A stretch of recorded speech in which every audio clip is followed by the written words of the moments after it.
Hello, everyone. Good morning. Happy Saturday.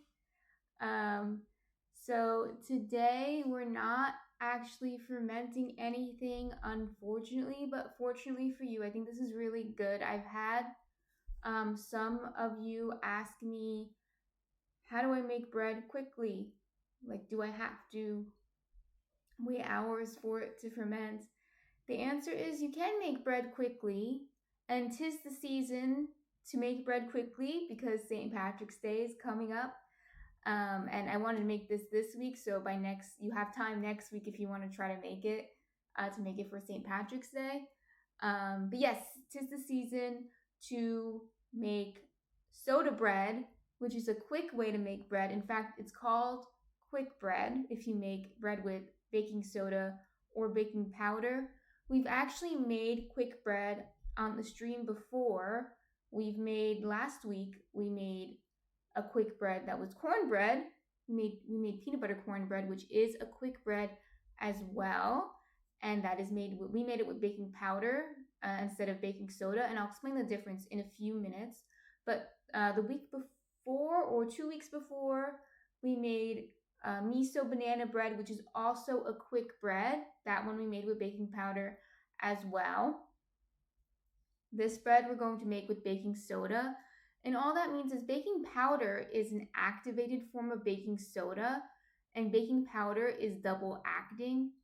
This means that it is not only activated when you put it into the dough, but it also is activated once you put it into the oven and it heats up. So it's double acting, and you don't have to work as quickly. You don't have to worry too much. Oh no, if I don't go fast enough, it's going to lose its energy.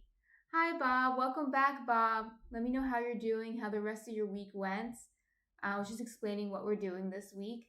So, baking powder, like I said, you can put into your dough, and you can kind of leave it. You can even leave it in the fridge overnight. You don't have to worry about it losing its energy. But baking soda, you have to work quickly because baking soda is activated as soon as you put it into your dough. And baking soda is an alkaline that reacts to acid. And when it reacts to acid, it bubbles up. If any of you have used baking soda and vinegar for cleaning, you know that this happens. When you put the baking soda into the vinegar and you're going to clean with it, it bubbles up. So that's what happens when you put it into the dough.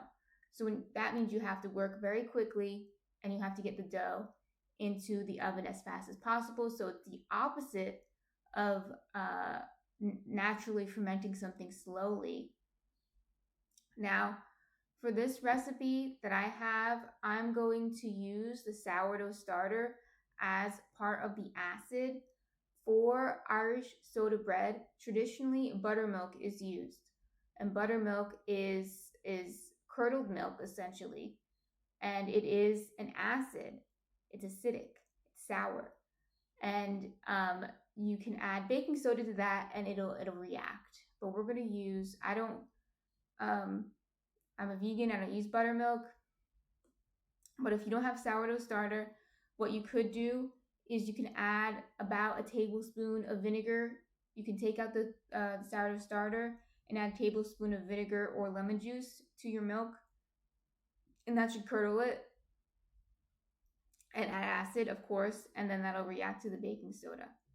So let's get started. I'll show you before I show you what we have here, I'll let you know that in the oven right now, the oven is preheating to 475. You'll probably hear it beep in a few minutes.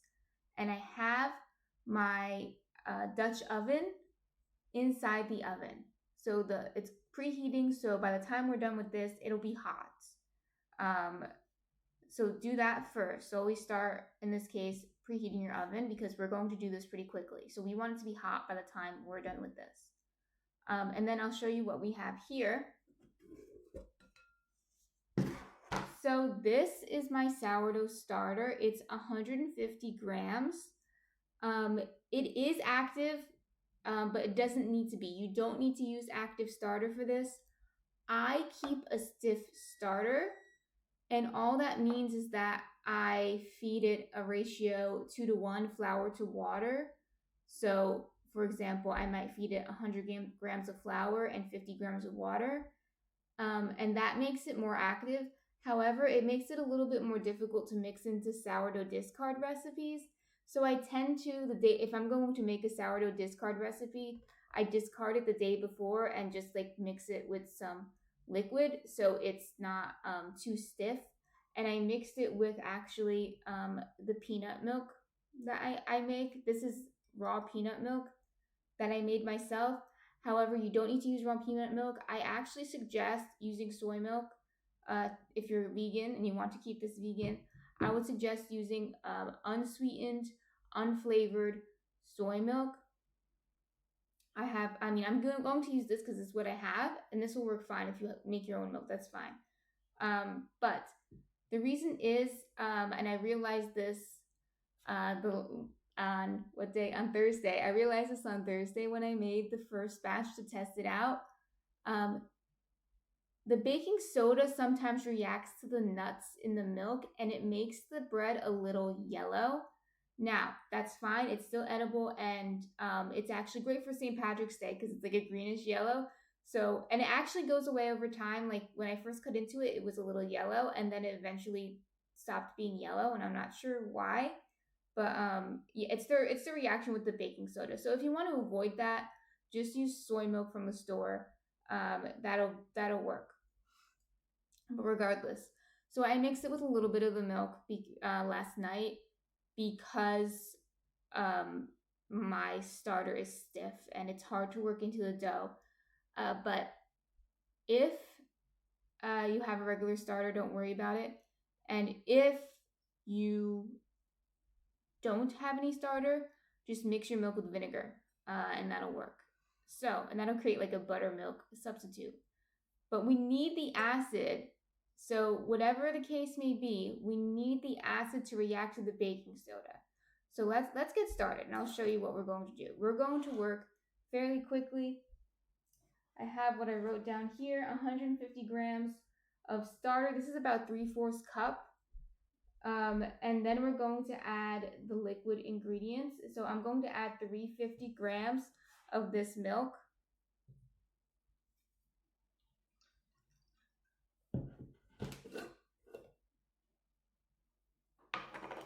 It splashes a little bit, so I'm going to be careful. 350.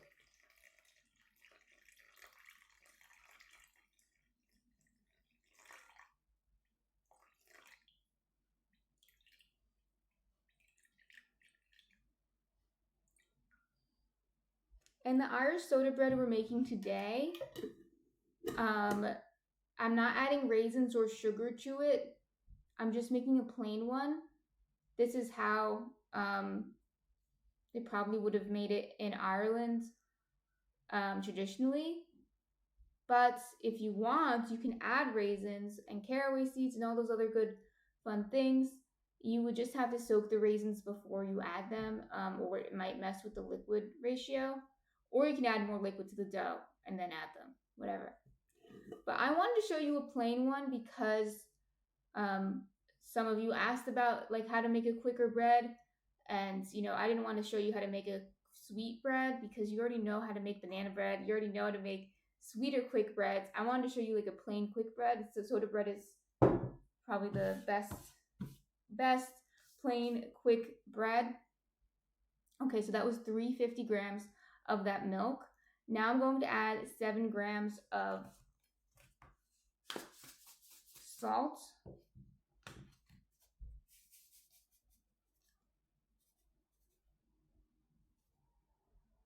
Okay.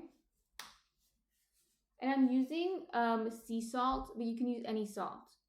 Any salt that you have, even if it's iodized salt, you can use. It won't ruin your bread. So we're going to mix it. It's kind of similar already to like how we would make the sourdough, except we're not going to let it ferment. That's the difference.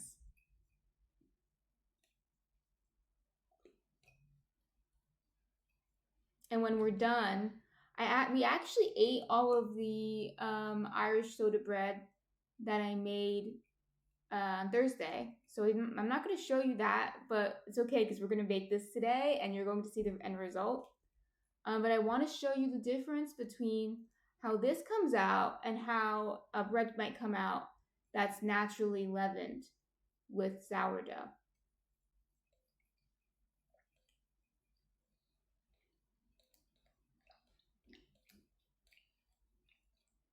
Okay. So it's pretty much mixed in. We're going to knead it briefly, so it's okay if it's not 100%. And now I'm going to add the dry ingredients in stages. I usually would just add it all at once, but I'm going to add it in stages because once we get the baking soda in, I want to work quickly. So I'm going to start mixing it before I get the baking soda in. So I'm going to use a mix of whole wheat flour and bread flour. You can use all bread flour if you want. You can even use all-purpose flour. You might have to add a little bit more because of the it's a squirrel again. You might have to add a little bit more because of the moisture content, the hydration in here. So you might have to add a little bit more flour if you use all purpose. But and you can even add a little bit more whole wheat. I'm testing it out at 20% whole wheat, but you know, the world is your oyster. It's pretty forgiving. It'll still work. It'll still become bread. But the way I'm going to do it is 100 grams of whole wheat and 400 grams of red flour. So I'm going to add the whole wheat first. So we want 100 grams.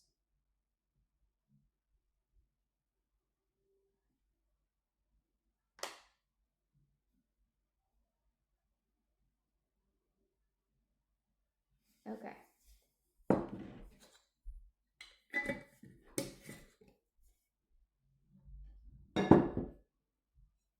So I'm going to mix this in first.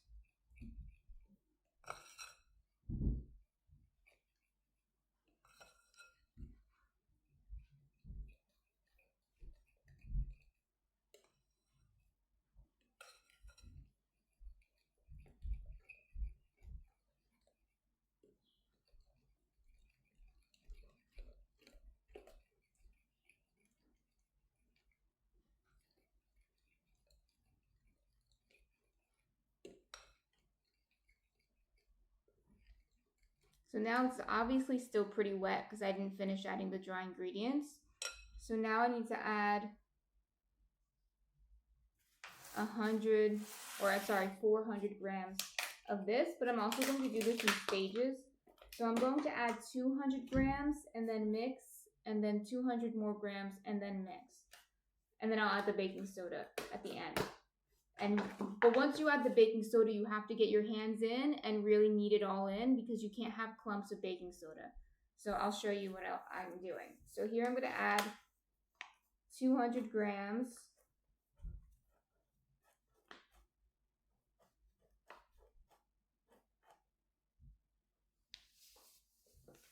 of bread flour. And I'm going to mix. And it's going to get thicker, but still not the right consistency.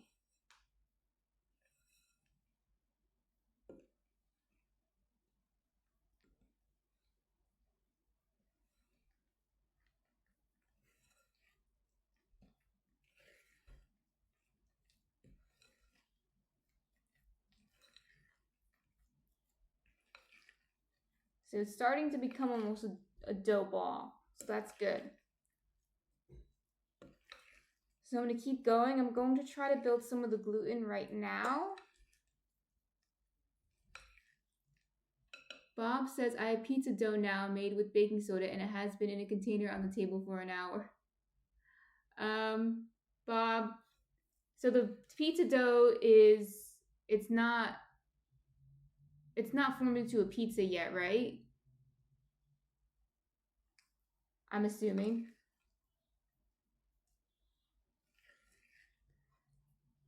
You might be able to save it if possible. It depends on how stiff the dough is. If you add baking powder to it, the baking powder will, or you can add more baking soda, but I think baking powder will be better to react to the heat because baking powder is not as time sensitive, or it's not really time sensitive at all. compared to baking soda, which is. You also have to make sure with baking soda that you add an acid to the dough to make it function.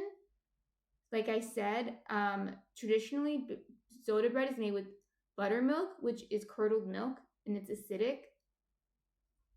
But I don't have buttermilk. I'm using the sourdough starter as an acid because sourdough starter is also acidic.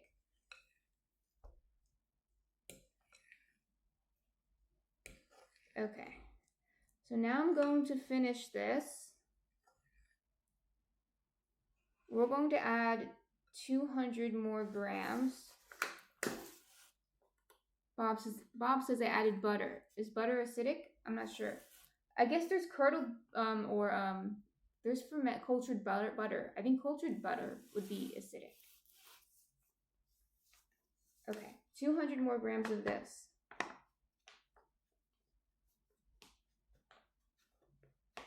Bread flour.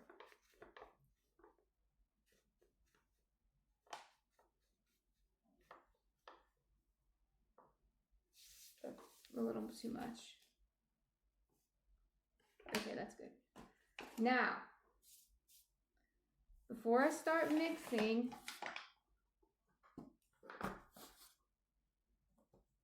I'm going to add a teaspoon of baking soda. Big bag of baking soda. I use it for cleaning too. So, I'm just going to sift it a little bit with a spoon to try to get some of the clumps out because you don't really want it to be clumpy.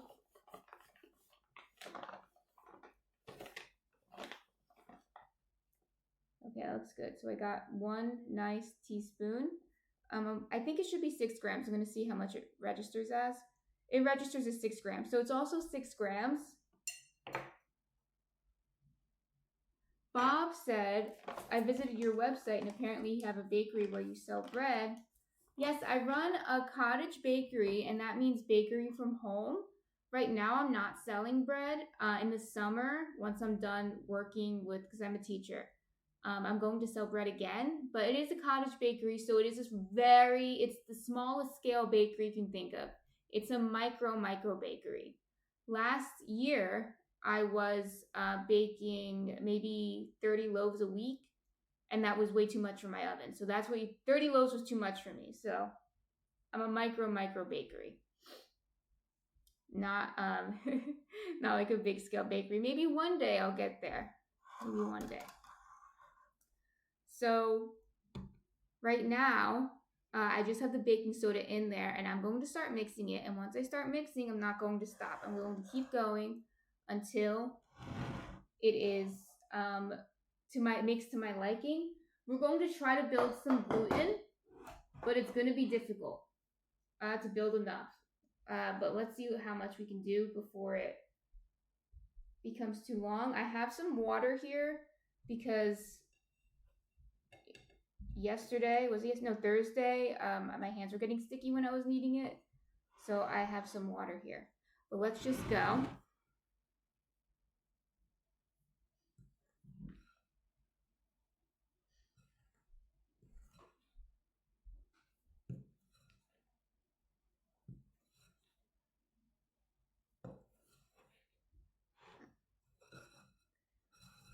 My husband is, like I said, he's, for any of you who have been here before, he's from Los Angeles in California.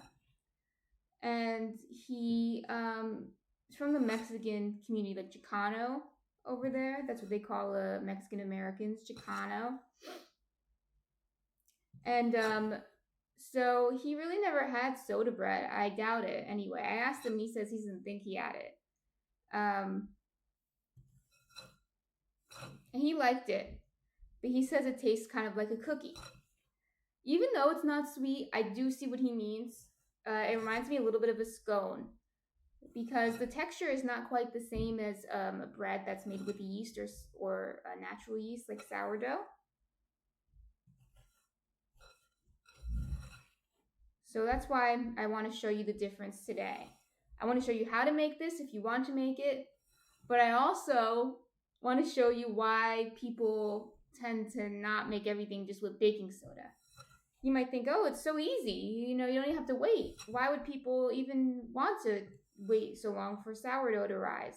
There's a reason, so I'm going to show you. I'm going to get my hands in there and go for it.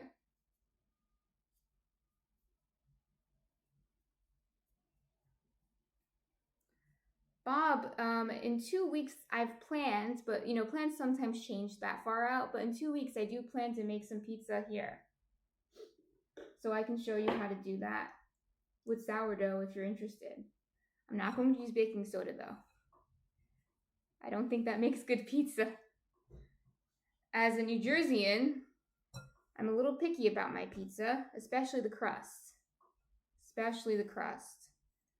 Because here, it's very important to have a thin crust and a crispy crust.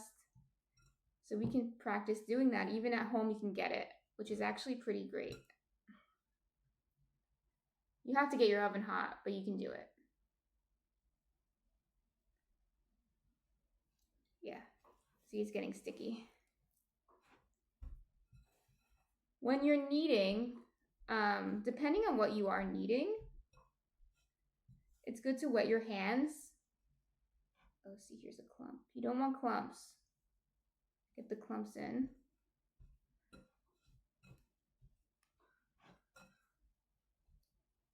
The birds are out.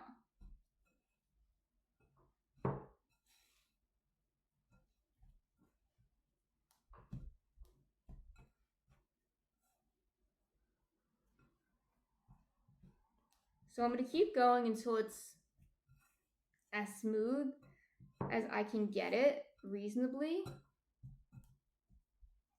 But you don't want to go too long. You're probably not going to get the gluten development as good as if you were,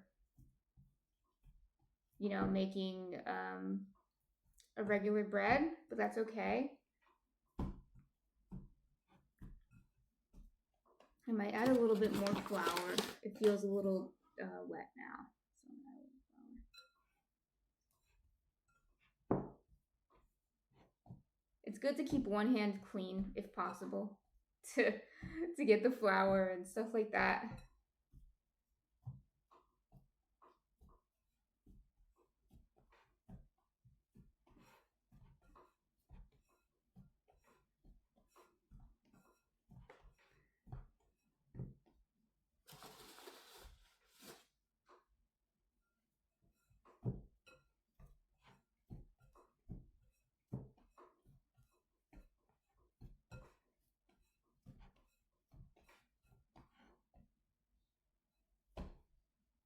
I don't know, something feels like got in my eye. Maybe it's flour. Okay.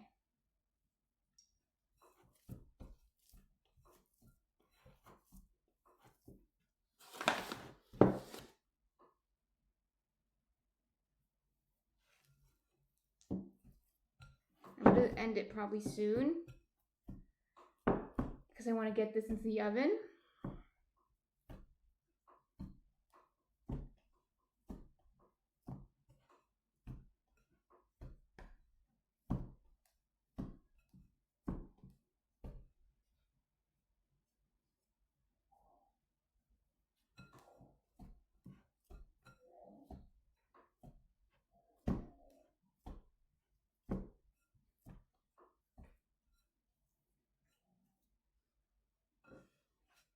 Oh, you can kind of see Munchkin back there.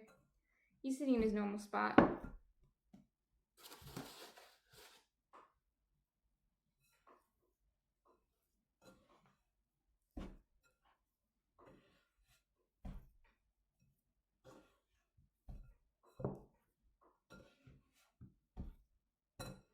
Yeah, I can get it into a ball, so that's what I want. I want to be able to get the dough into a ball.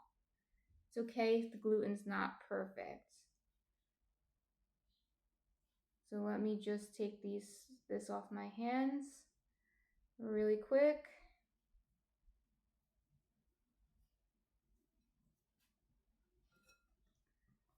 I'm going to move this water.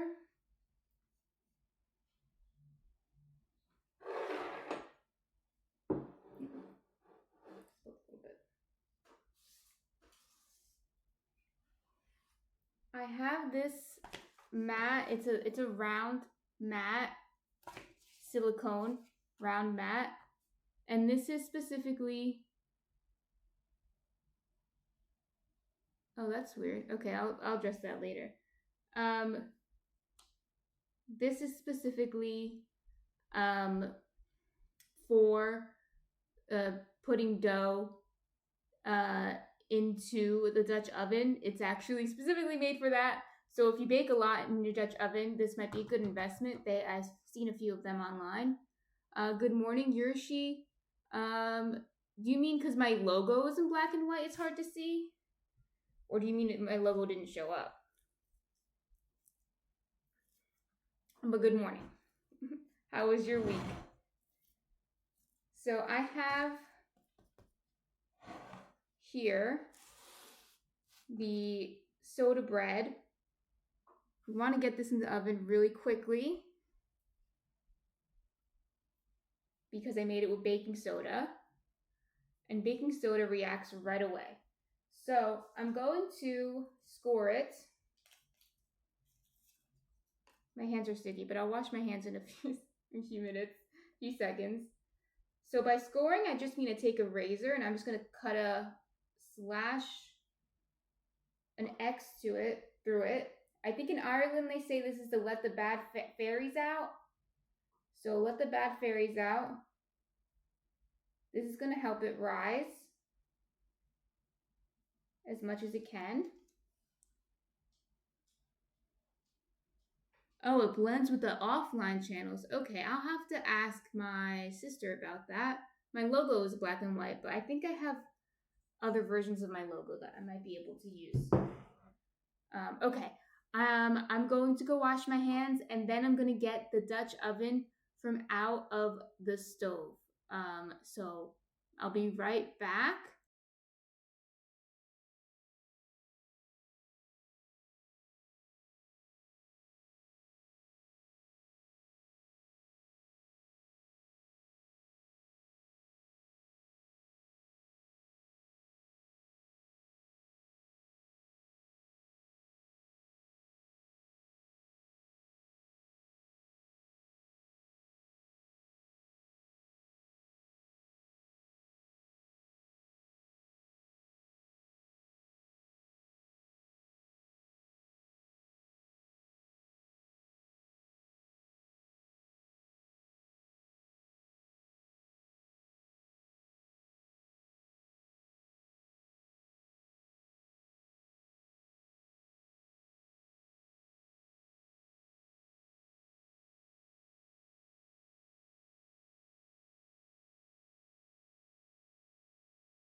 Okay, so this is hot, so be very, very careful.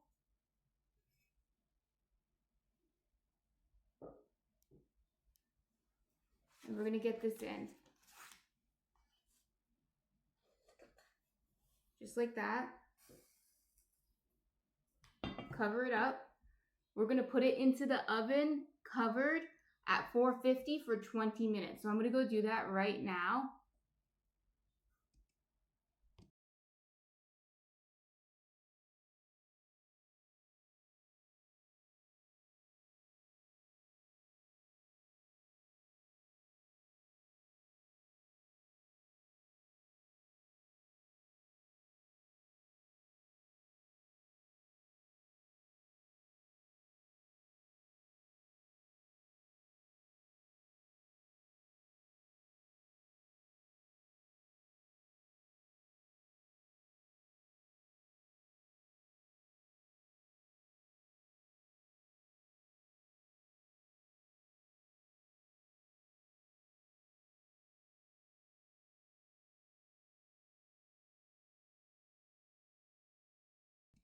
So I saw Yursi said that was neat. Yeah.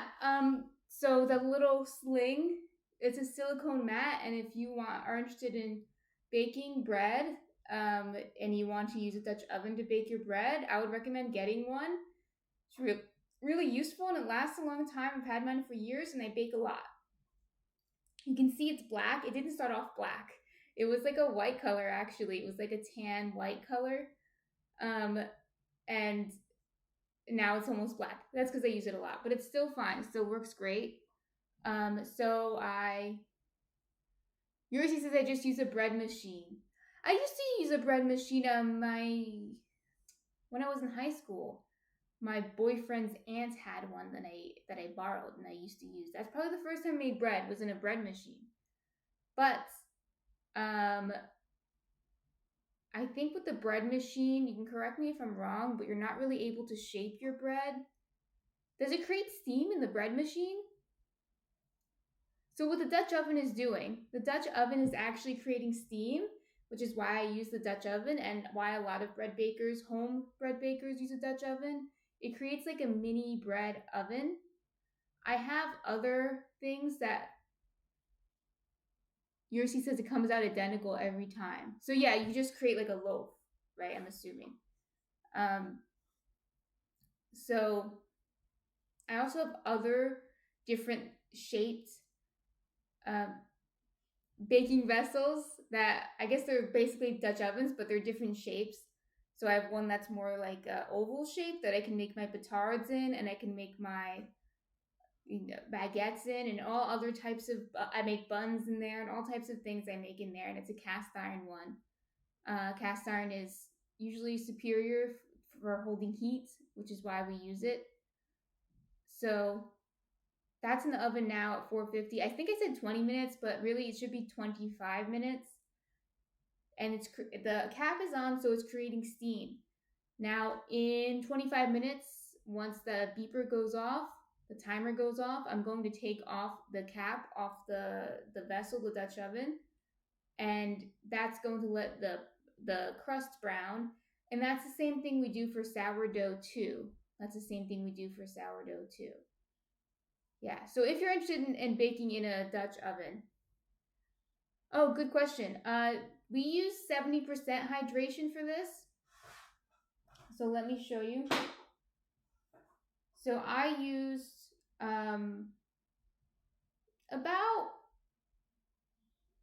let me see, 1.5 cups of I used my homemade nut milk, which was 350 grams. I used about 4 cups of flour, which was 500 grams. I mixed the flour, so I used 100 grams of whole wheat and 400 grams of bread flour. I used, and for the other ingredients, since I have this here, I use 150 grams of sourdough starter, 6 grams of baking soda, and 7 grams of salt. Now for the sourdough starter, it's really replacing the buttermilk. The milk plus the sourdough starter is replacing the buttermilk. In a traditional Irish soda bread recipe, they use buttermilk as the acid. And for soda bread, for any bread that's made with baking soda, you need an acid to react with the baking soda, which is basic or alkaline. So, when you're cleaning, if you clean with baking soda and vinegar, which I know I do, when you get vinegar and you put baking soda in it, it bubbles up, right? So those bubbles, that's the reaction you want in your bread, to bubble up the bread and make it rise, right? So that's why you need a vinegar or some kind of acid. Now buttermilk is acidic because it's curdled milk, it's sour milk, right? So buttermilk's acidic, and in Ireland, and whenever, I don't know what year, what century they invented soda bread, it was probably within the last 100 years though, because baking soda for baking is relatively modern. So probably in the last 100 years, they decided, we'll put baking soda and mix that with the buttermilk, and that will create the rise in the bread, which is actually pretty smart. It's pretty smart, even though we're going to compare what it looks like compared to the naturally leavened bread, and there is a big difference, but I still think it is a very smart invention, and very important too. We wouldn't have so many of those cookies and cakes and things like that without baking soda. So, where was I going with this? The baking soda makes the bread rise, and it has to react to an acid. And I used sourdough starter as my acid because sourdough starter is acidic, and I made this a sourdough starter discard recipe. Now, if you don't have sourdough starter, what could you do? Well, what you could do is you could omit the starter and just add a tablespoon of vinegar to your milk.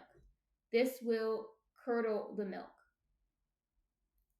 It's like a buttermilk substitute. You've probably, at Yursi, I believe that you are vegan, so you've probably seen this before because I know I have seen this done before online so many times, where you make your own buttermilk by just putting some vinegar in the milk. Yeah, yeah, I'm remembering correctly. So you could do that. You could, of course, do that.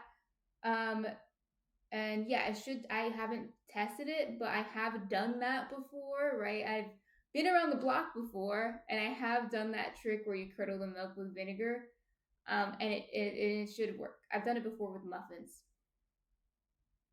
Oh yeah, lemon juice will also work here. See, yes, so it's the same concept. It's the same concept. And I was explaining before. I don't think you were here yet, but there's a difference between baking soda and baking powder. Baking soda needs to be activated with vinegar or an acid. Baking powder doesn't. Baking powder is already activated. And baking powder will also, it's double active. And that means that it will also activate once it's heated. So with baking soda, I was saying, okay, we got to work fast. We got to knead it into the dough, get the dough into a ball. And, we don't have time to make the gluten perfect. We just got to put a slice through it and put it into the oven, and it's going to be very rustic. Soda breads are usually very rustic kind of bread, right? Because we got to work fast. If you had a machine, like a stand mixer, you might be able to get the gluten a little bit better in a shorter amount of time, but that's okay. We're doing it by hand. But baking powder, you could actually, like, for example, you can make pancakes of the batter the night before with baking powder, put it into the fridge, let it rest in the fridge, and then in the morning make it, and it should be okay because baking powder will react to the heat. Which is why I usually prefer, if I'm making a quick bread, you'll usually see in my recipes, I use baking powder because I don't like to feel rushed. So I just use baking powder and it works fine. But baking soda is a relatively new invention, but baking powder is an even newer invention. Oh, Yursi says not yeast. Yeah, let me clarify. I meant like in my quick breads. In my quick breads, like my banana bread and my cornbread, those are both quick breads, I used baking powder instead of baking soda, even though I added the acid. Yeah. But Yursi, this is a good question because in most of my baking, I am using the sourdough starter, which is a natural yeast. And yeast is a lot different in how it works compared to baking powder and baking soda. Yeast is alive. Those little packets that you get from the store, it's alive. And you guys might already know this, but I might be preaching to the choir. But if you're new to baking, you might not know that. I don't think I knew that when I was younger. Those little packets you get at the store are alive. And they're going to pre-digest the food for you, which is actually good. You might think that sounds gross, but it's good because that makes all the nutrients actually easier for us to digest. But what else it's doing is while it's eating those nutrients, it's actually creating carbon in like gases in the bread. I was going to say carbon dioxide. I think it's carbon dioxide, but I don't want to speak out of my butt with that one. But it's creating gases in the bread, and that's what makes the bread rise. So you'll notice when bread is fermenting, whether it's with a packet yeast or with sourdough, it's the same concept. Sourdough takes longer, right? But it is the same concept. It's rising, and you can see little bubbles, sometimes big bubbles, in the bread while it's rising. Sometimes at the top, you see big bubbles on the top. That's just evidence that the yeast has been eating up at the dough, right? And what's happening is now when you put it into the oven, the yeast is it's going to accelerate the rate that the yeast is eating the dough because it gets really hot, and that's what makes it come up. That's what makes it rise in the oven. So it's much it's different, and the result is different. The same concept, you want it to rise in the oven, but the result is a lot different. You're going to get bigger, airier holes, even in tighter crumbs, because I have some tighter crumbs here, but it's still a lot different than the soda bread. Yursi says, so more yeast, the better. Maybe. So what happens is if you start off with more yeast, the bread will rise quicker. Yeah, the bread will rise quicker. If it's the summer, for example, and you start off with a bunch of, you put like 2 packets of yeast in your pizza dough, the bread might rise too fast, and then sometimes it can go over, and then if it goes over, the yeast run out of food to eat, and then you end up with like flat bread. Your bread becomes flat, and it can't hold its shape anymore, and it's not as good. So it depends. Sometimes more yeast the better, but sometimes less the better. So in the winter, I don't usually bake with yeast packets anymore because I just have unlimited yeast in my sourdough starter. So if you start a sourdough starter, you don't have to worry about the yeast packets running out in the store because you have an unlimited amount of yeast in your sourdough starter. But in the winter, I usually use more sourdough starter because it's cold in my house and I don't want it to take forever for the dough to rise, so I use a little bit more. In the summer, I sometimes get over fermented loaves if I'm not paying attention. It rises too fast, and I'm like, oh my, that rose way too fast. I didn't expect that, right? And then it's over fermented, and it's still good if it's over fermented. But it'll my shape isn't quite what I want it to be. It loses its strength, and I don't like that. So it depends. I wouldn't use like more yeast in the summer. I might use more yeast in the winter. So yeah, it's not really the more yeast; it's the yeast activity. Because yeast, like it's yeast, they multiply. Yursi says, hence the bread machine for me. Yeah, you can use the bread machine. The bread machine, it has it's proofing setting, I'm assuming. So it keeps the temperature the same, which is really cool. That's really nifty. They have like bigger proofers, like for sourdough, but it can only hold like 1 to 2 bowls at a time, maybe 4 max. But when I'm baking, I usually bake like a big batch.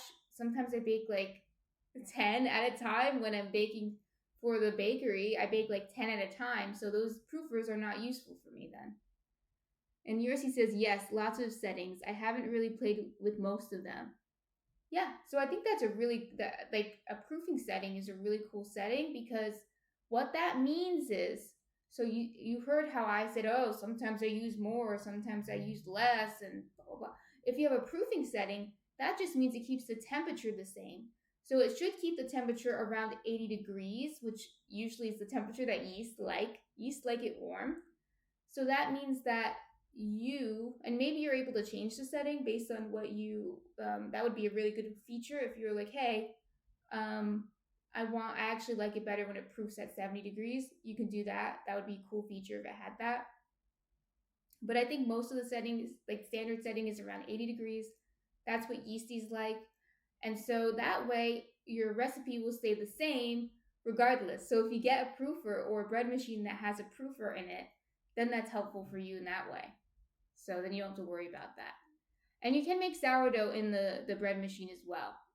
I've never done it, but I've seen people do it online and it can be done. It's just going to always come out the same shape. You won't be able to, unless there's different bread machines nowadays, but I'm pretty sure you won't be able to do like the bowls and the batards. You'll just have to do like a standard loaf, which is not, if that's not a problem, then I mean, it'll taste pretty much the same. It might be less crusty, but it'll taste the same. That's fine.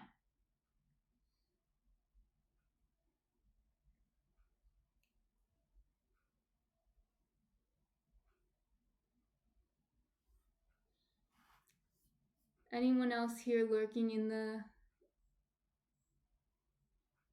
watching? You can introduce yourself if you can introduce yourself if you feel comfortable. Yersi says chemistry class on Saturday morning. Yeah, baking is a little bit of a science.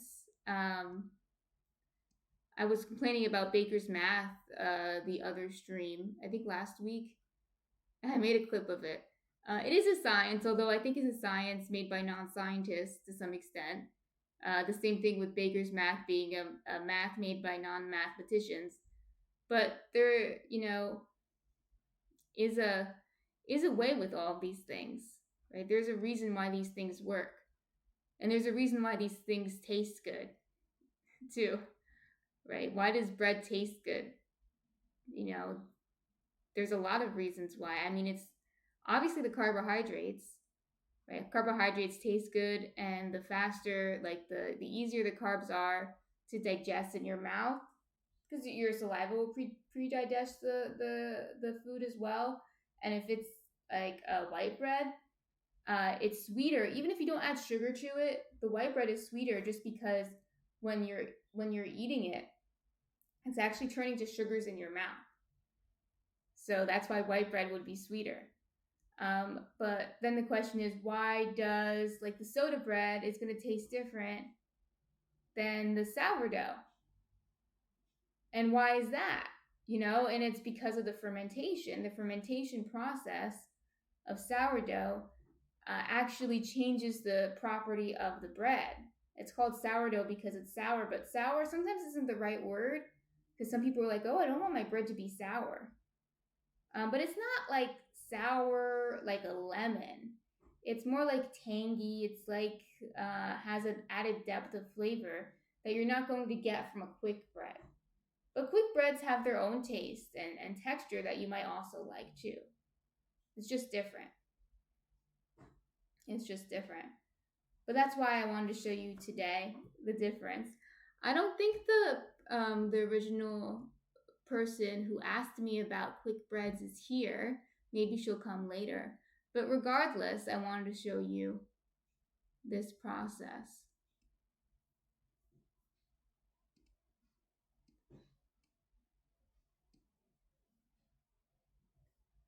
So what is everyone's favorite thing to bake?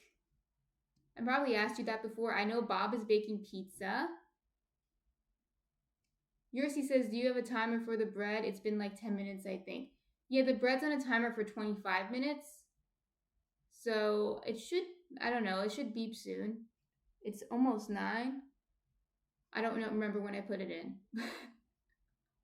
But it'll beep. If it doesn't beep soon, I'll go check on it to see if I forgot the timer, but I put the timer on for 25 minutes. Fairly certain. So we're gonna, like I said, it's going to be in there for 25, but then I'm going to take the cap off and leave it in there for another 20. And then I'm going to turn the oven off and leave it in there for 10 more minutes. That part is just to make sure the crust forms. Like, I like a really nice crust, but if it's crusty enough for you, you don't have to do that extra step. But I want the crust to be extra crust. Crust. But yeah, I know Bob is baking pizza right now. Yersi, what's your favorite thing to bake? I don't know if you told me that last stream. I don't think you did. Obviously mine is sourdough. Sometimes I just like a regular, like a plain, if I just make a plain sourdough. Yersi says she's a cookie person. Yeah, cookies are easy to make and they're fun to make. What kind of cookies do you like, Yersi? I make these peanut butter cookies that I think are addicting. I'm a peanut butter gal in a peanut butter world, right? And and So I really like the peanut butter cookies. They're actually kind of similar to the cornbread that I made because I make spicy peanut butter cookies. And now just talking about them makes me want them. And they're also gluten free as well. I try to have some gluten free stuff. Yeah, Yersi. So one of my favorite flavors is spicy peanut butter. And just like with cayenne or chili in it, not although sometimes other spices, but for the sweet one, I just use like cayenne in it, just like a few pinches of cayenne. Or if I want it to be more mild, I'll use like a mild chili flake. Like for the cornbread, I use gochugaru, which is a Korean chili flake. But going back to the cookie, so essentially it's sweet and spicy. So how do I explain it? Have you ever had a spicy, like a spicy mango candy, like a Mexican spicy mango candy? It's kind of like that. It's delicious. You should. I mean, it's a good flavor combination. Sweet and spicy is just perfect. And Yersi said my former boss used to eat chili chocolates. Yeah, kind of like that. I actually don't like chili chocolate that much. I feel like it's not spicy. I haven't had one that I find to be spicy enough, but I think the chocolate just mellows everything out because chocolate has a lot of strong flavor. But yes, I make sweet and spicy peanut butter cookies that are addicting. I think they're addicting. I want one now that I'm talking about it. I also made the cornbread to be sweet and spicy. It was a sweet and spicy um, peanut butter cornbread, and that's also it was a little addicting for me. It's my favorite flavors all in one. Welcome to the chat, Facial Shifty. Let me know if you want to be called something else. Facial, I think, Shifty. It is pizza. Bob's making pizza. Facial Shifty loves pizza. I mean, everyone loves pizza, right? What do you put on your pizza? I made a pizza a few weeks ago, and I'm going to make it on stream eventually. I think in 2 weeks. That was it was salsa verde with um, salsa verde. I made homemade tahini cheese. Basil Shifty says pepperoni. And I also added, speaking of pepperoni, I added my homemade Taylor ham, which is it's a process. Thank you, Jordan Meyer, for subscribing. If you feel so inclined, you may introduce yourself in the chat. Yes, I like olives too. And capsicum, I'm assuming you are Australian. If I'm right, let me know. But that's just peppers. In America, we just call them peppers. But I made a pizza with salsa verde. My husband loves salsa verde. Tahini cheese. So I made a quick vegan cheese with tahini, and I'll show you how to make that in 2 weeks if I make the pizza. And then I added my homemade Taylor ham. Taylor ham is a processed meat that is very common in New Jersey. I think it's a very regional, from my understanding. I don't think anyone else eats it. Maybe some places in Pennsylvania, I would imagine, but that's it. There's even a regional conflict of whether it's called Taylor ham or pork roll. But I'm in North Jersey, so we usually refer to it as Taylor ham here. But it's a processed like pork, kind of like Spam. I don't eat meat, so I made mine with seitan. And my husband, he's never had real Taylor ham, unfortunately, but he loves it. So I put that on the pizza as well. Bob said, yes, the pizzas are ready for the oven, but the dough did smell weird. Yeah. Well, this is a good lesson, Bob, and we're going to show you.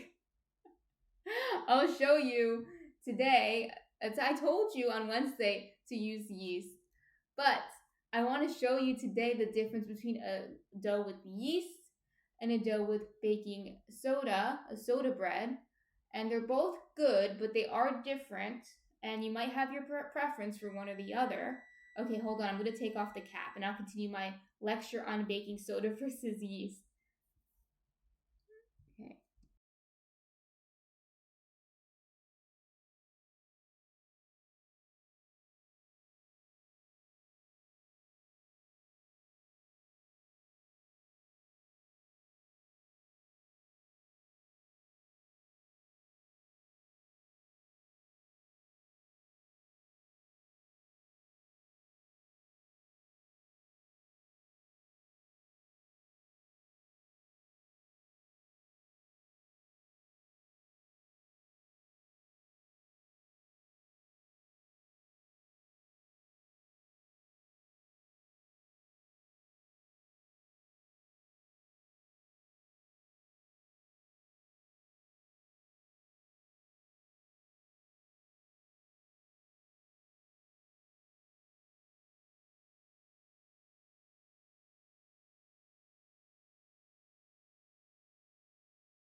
Bob says the texture of the dough was good. Okay, that's good. Let's see. Maybe it'll be fine.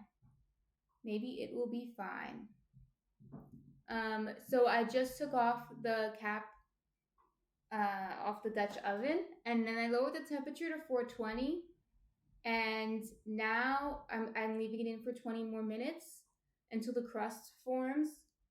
Then I'm going to turn the oven off. I'm going to check the crust, see how it looks. Then I'll turn the oven off, and then I'll leave it in for another 10 minutes if I want it to be crustier.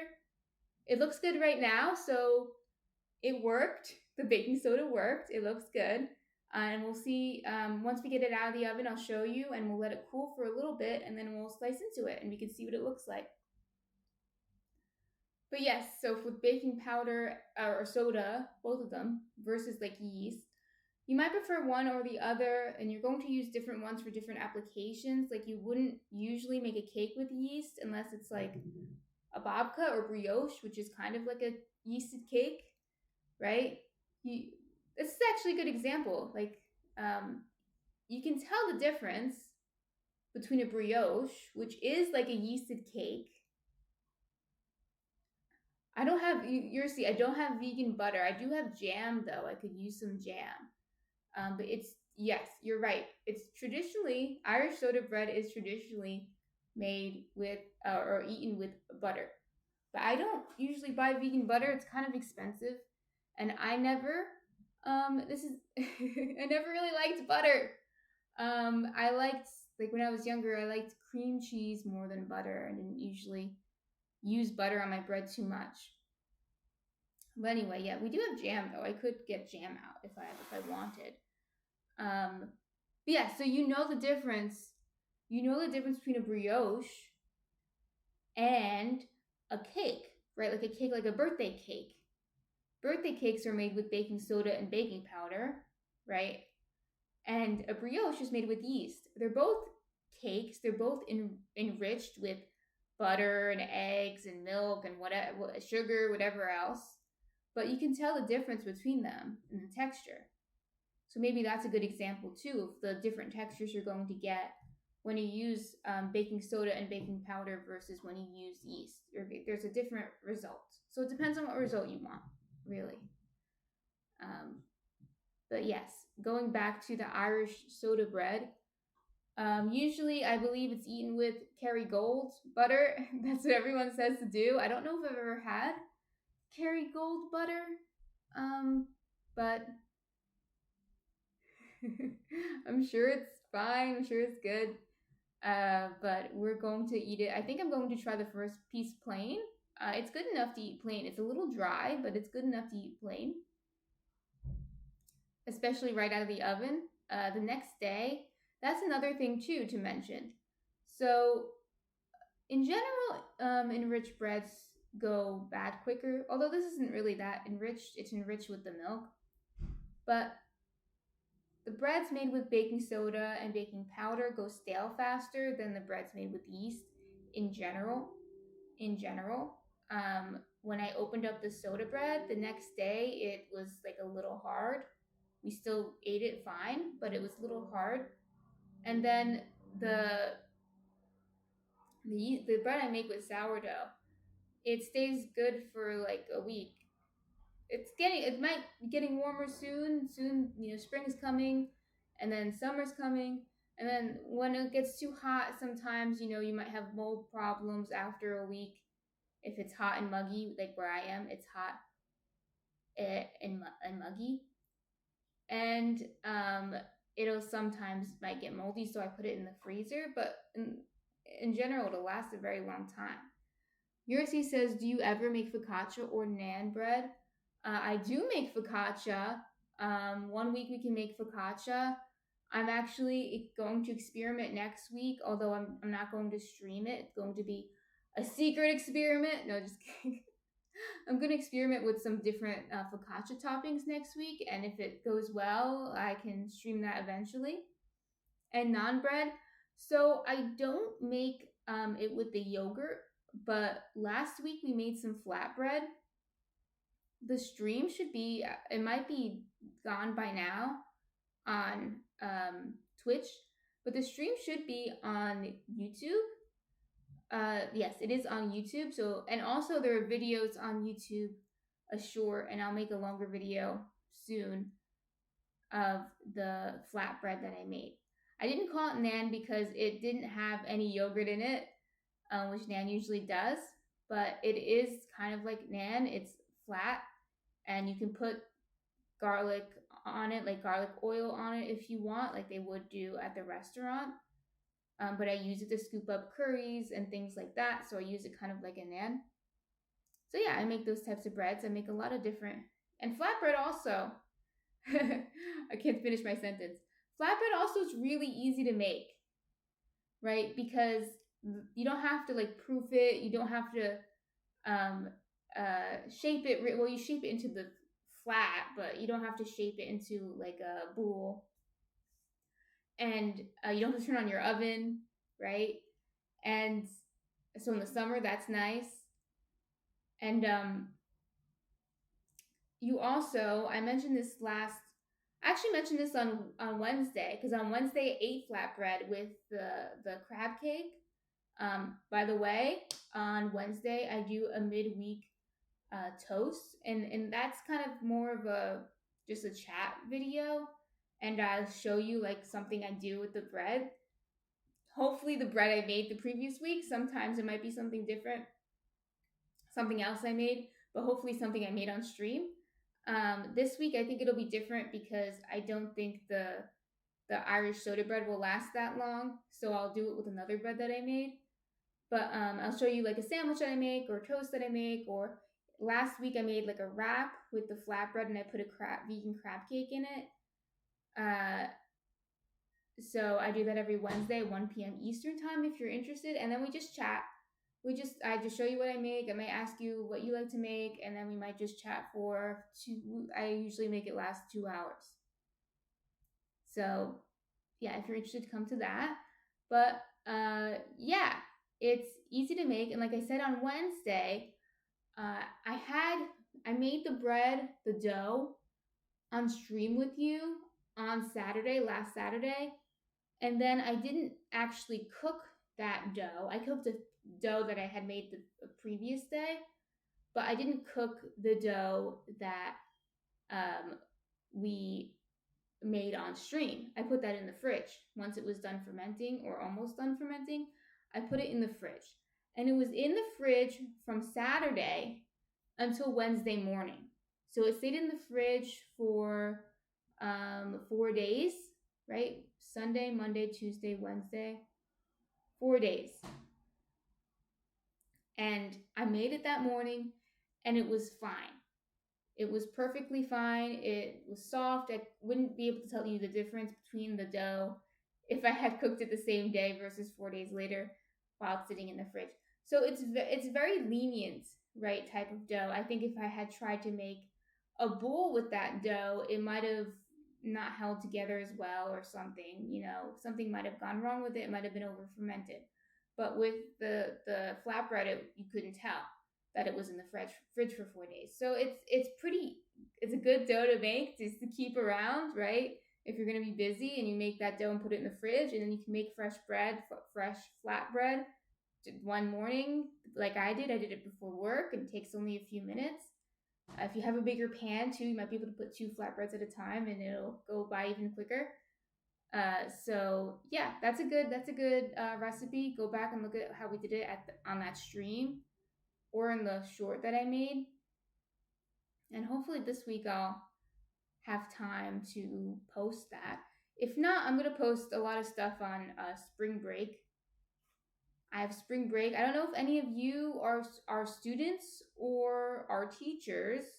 Either way, you're going to get a spring break soon, I'm assuming. I'm a teacher, so I'm going to get a spring break in a few weeks. And then I'll have a little bit more time to maybe upload some of the recipes that I missed throughout the last few weeks. But yeah. Yep.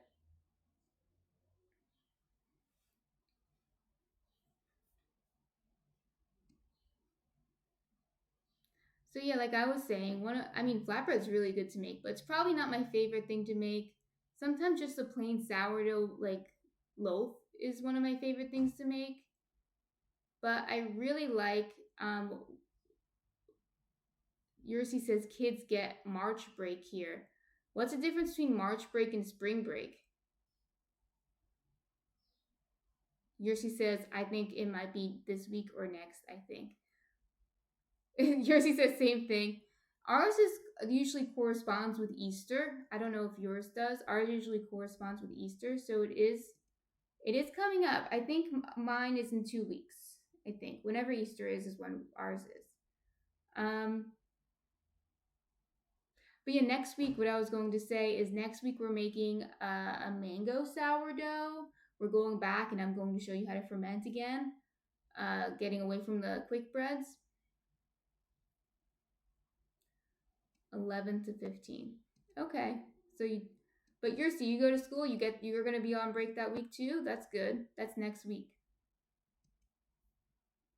No, Yursi says no, no break for you. Yursi says I'm so far from school. Okay, yeah, no break for you, Yursi. But yeah, next week we're gonna make a mango sourdough, which is the bread that I've made a lot before. It's one of my favorites to make, and it's also one of my favorites to eat. And it's just sourdough with pieces of mango in it. So it is sweet from the mangoes, but I don't add any other sugar in it. So it's only sweet because there's mangoes in it. The bread itself is just a regular dough, a lean dough. So, and when I say lean dough just means I didn't add any milk, sugar, oil, or any kind of enrichments to it. And then an enriched dough is a dough where I did add those things to it. I might have added sugar or oil or some kind of other enrichment. Right? So lean dough is what I usually like to make, and the mango dough is a lean dough, and it's only sweet because there are some mangoes in it. So yeah, I was talking about spring break. I guess none of you are in school, but does anyone do any certain like Easter baking if you celebrate, or Passover? Or though Passover you have to use the matzah. But if anyone doesn't eat Passover matzah baking, that's also interesting. Or anything else. Anything else. I think Ramadan's coming up too, right? So spring holiday baking. Does anyone do any spring holiday baking? That's different than maybe what you'd usually make. I think one year I did make this matzah. It was like a matzah chocolate pie or something. That was years ago though. I don't remember.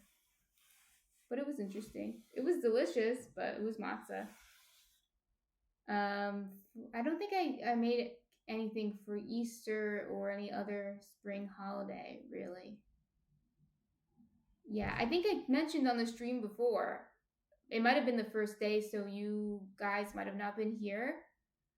I'm not really a holiday person, unfortunately. I think the older I get, the more I care, the less I care about holidays. So I didn't even, like, Easter's coming up. I'm like, okay, Passover's coming up. I don't even know what date it starts, unfortunately. But I do think that might have to do with, like, maybe the way I was kind of brought up. I don't remember celebrating those holidays that much. Maybe once in a while. But yeah, St. Patrick's Day, I usually don't make soda bread on St. Patrick's Day.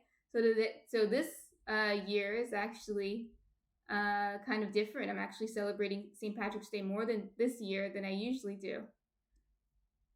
Does anyone have a similar experience or maybe different? Does anyone really love holidays and loves to cook for the holidays or bake for the holidays? Even minor holidays like St. Patrick's Day, which in the US is definitely a minor holiday. Yursi says, thankfully Guinness is vegan. And Chisel says, does anyone celebrate St. Patrick's Day? Welcome, Chisel, to the chat. Let me know if there's something else you want me to refer to you as. Um, Chisel says water is vegan. Water is vegan. Thankfully, water is vegan because then we would all dehydrate. That would be weird. Um, so in the Chisel, I don't know where you're from. I'm assuming you might be from the U.S. Um, but in the U.S., I feel like St. Patrick's Day is mostly just well, I mean, kids celebrate it, right? They do like projects at school, or at least they used to, where you would color in a leprechaun or something, something like that, and they give you the four-leaf clovers to decorate the school in, stuff like that. But I think mostly St. Patrick's Day is a drinking holiday for people in their early 20s or older if they just never grew up. It's more of a bar holiday. I don't think people actually, and also, I don't know again where you're from, but here they have St. Patrick's Day parades. So in New York City, they have St. Patrick's Day parades. I believe in Boston they have a St. Patrick's Day parade, probably other places on the East Coast and in other major cities probably as well. So there are celebrations around St. Patrick's Day, but it's not like a family holiday. Like you don't, oh, I gotta go to my mom's house and see the family. It's St. Patrick's Day. I don't think that really happens. But Chisel says, might have been taken off the public holidays now, maybe. Uh, Bring back St. Patrick's Day. And Jersey says Toronto has too. Toronto has a parade, so it is like it's a minor holiday, but like there are festivities that happen. Chisel says, "Why can't there be a Chisel Day? I'd make it memorable." Are you a saint, Chisel? We can have Saint Chisel Day, but I've never heard of Saint Chisel. That kind of reminds me of a story that might get interrupted by the timer. Chisel says that can change. Take it up with the Pope. I think you have to die before you become a saint, though. I think all saints die first before they become the anointed as a saint. Chisel says that he'll never become a saint. Okay. That's what you said. So I went to a tailor to get my dress taken in. It was actually a dress I wore for my wedding. And the tailor was called St. George's Tailor. And it was by an old man. It was the only person there when I walked in. It was so nice, so cute and quaint. But he was like an Egyptian. I think like Egyptian Coptic. He had like all the saints on the wall and stuff in his. I guess it was like an office because he worked out of an office, but he had all the saints on the wall and everything. And he didn't speak that much English. I'm assuming again his first language is probably Arabic if he was Egyptian. And but he was such a nice man. And before I left, I asked him, "I'm sorry, I didn't get your name. What's your name again?" And he said his name was George. And that made me laugh because I was like, Saint George in the flesh. Because again, the tailor in place was named Saint George. So I'm assuming he named it after his namesake. He was probably named, I'm assuming, after St. George. That's a fairly common practice. But in the moment, it was very funny because I was just like, oh my God, it's St. George. I met St. George. He's just a tailor. St. George is just a tailor. But big things come in small packages and stuff like that. But yeah. I don't know if you guys think that story is funny. I find that story quite amusing. Yeah. Chisel says the Pope would laugh at him if he were to ask to be a saint. Maybe. You never know. You never know until you try.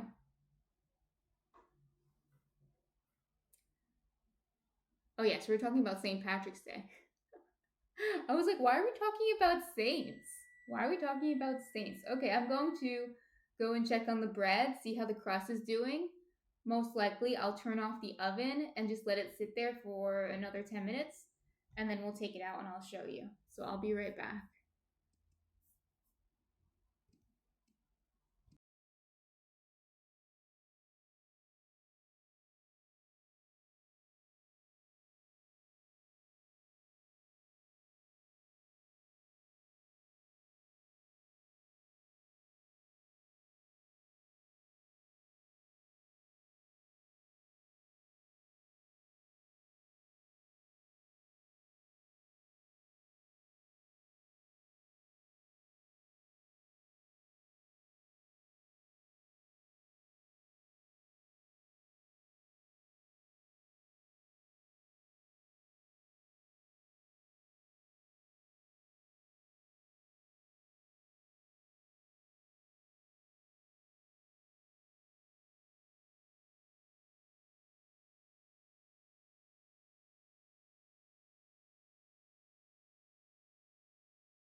Sorry, Chisel, we're back. We're back, Chisel. So I just cracked the oven door. I turned off the oven, of course, cracked the oven door, and I'm going to leave it in there for about 10 more minutes. Then we'll take it out, and I'll show you what it looks like. Chisel says he tends to scare people off. Oh, you're a scary person, Chisel? I didn't realize that. Didn't realize that.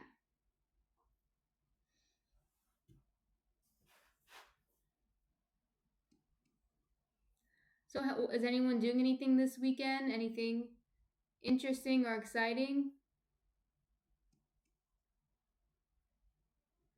I don't think you're scary, but I don't know you that well, Chisel. I just see you in my chat room, so you never know. You never know who's on the other side of the chat. You all see me. You know that I'm not scary. But who knows who you are?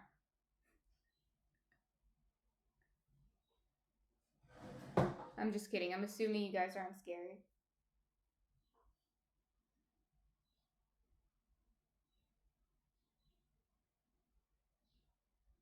What is that? A little picture of a sloth? Chisel looks like a sloth. Is that your inner animal? It's a sloth. I really like monkeys. Ever since I know I always talk about this trip, but it left an impression on me. Ever since I went to Sri Lanka, I can't get over the monkeys. They're very cute and very mischievous. But I also really liked when I was there. I liked the fruit bats. We saw the flying foxes. They're huge. They have like a. They're actually small. They're like light, only a few pounds, but they have like 5 foot wingspan. Yeah, Chisel says you can't beat sloths. Sloths are really cool. Sloths are really cool. But honestly, like going back to the animals that I like, I mean, my favorites are probably crows or pigeons. I love birds, and I love the birds that everyone doesn't like because they're the true survivors. The true survivors of this world are pigeons. And pigeons are so reliable. If you go anywhere around the world, you'll have pigeons, and they're usually the same pigeons. They look exactly the same. Penguins are overrated. Chisel says penguins are overrated. I guess because everyone likes penguins, they think they're cute. I mean, penguins are cute. Chisel says they get too much credit. They are cute, but I mean, but speaking of birds, I told this story too. So everyone in the chat, let me know if you've heard this story before and tell me to stop repeating myself. But I'm sure some of you have seen emus in person, or an ostrich for that matter. But I'm speaking specifically about an emu. I was at a farm. I was doing pumpkin picking. Me and my friends went pumpkin picking. And at this farm, they had, you know how they have the little petting zoos for the kids? So they had that, and there was an emu there, but the emu was hiding behind, I don't know, like a sheep or something. It was like, it was crouched down, and then it like jumped. It jumped out from behind the sheep, and it scared me. I was like, oh my god, like I couldn't, and it was huge, and I was like, I didn't see that there. That scared me, and it just was like it was like a scary bird, like its mannerisms. It was like unpredictable, and I think there is someone here who might be Australian, so maybe he or she can chime in the chat about this history. But there was an emu war. Chisel says I don't like emus anymore. You can like emus if you want. But in Australia, I believe about 100 years ago, there was an emu war. Yeah, Chisel says I heard about that war. The first time I heard about it, I thought it was a joke, but it was real. So there was maybe too many emus in Australia. Maybe they were eating the crops, something like that, and they wanted to lower the emu population. So they actually started a war against the emus. But the funny thing is the emus won. Chisel said, there is a marsupial. I thought it was a joke, but it looks so happy. What marsupial? like a kangaroo's cousin. But yeah, the emus are giant birds. Um, and they tried to wallaby. Yeah, wallabies are cute too. But emus are giant birds, and they tried to lower the population of the emus, but the emus were literally they dodged bullets and things like that. They were too fast for the Australian military. So the emus won the war, and the emu population was not greatly diminished. X Pumpkin says emos are impressive. Emos are also impressive. Was there a great emo war too, Pumpkin? Quokka. Chisel says Quokka. I swear I thought it was a prank, but it looks legit.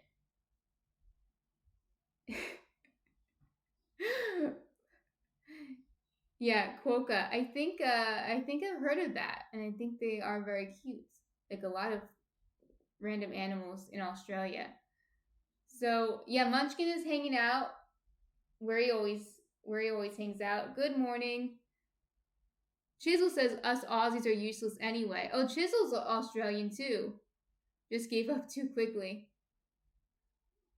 I actually think Australians are great, and my husband, whose boss is Australian, does a great Australian accent. Funny thing is, his boss is Australian now, but his last boss was also Australian, so he can only work for Australians, apparently. Um, but Pumpkin says um, the emos defeated the Australians. Um, and I think you should rewrite, like do a video essay about how the emos invented or not invented, but defeated the Australians. I think that would be a good drunk history, a drunk history episode. Chisel says, I don't know who invented the accent, but even I have a problem with it.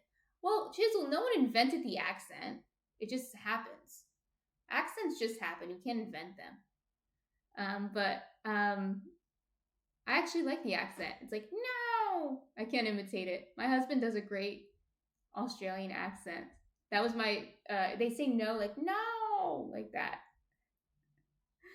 But it's great. I have no problem with it.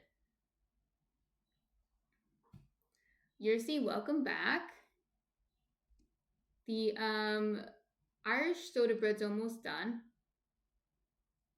Yes, Chisel, clip it up. It's okay. That's what I think you sound like.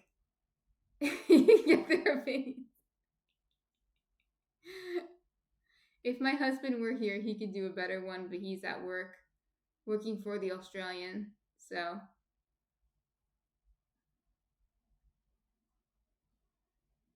yeah, the Irish soda bread's in the oven. I just have the oven turned off and I have the door open and it's just finishing forming the crust. And then I'm going to take it out of the oven and show you, and we'll let it cool.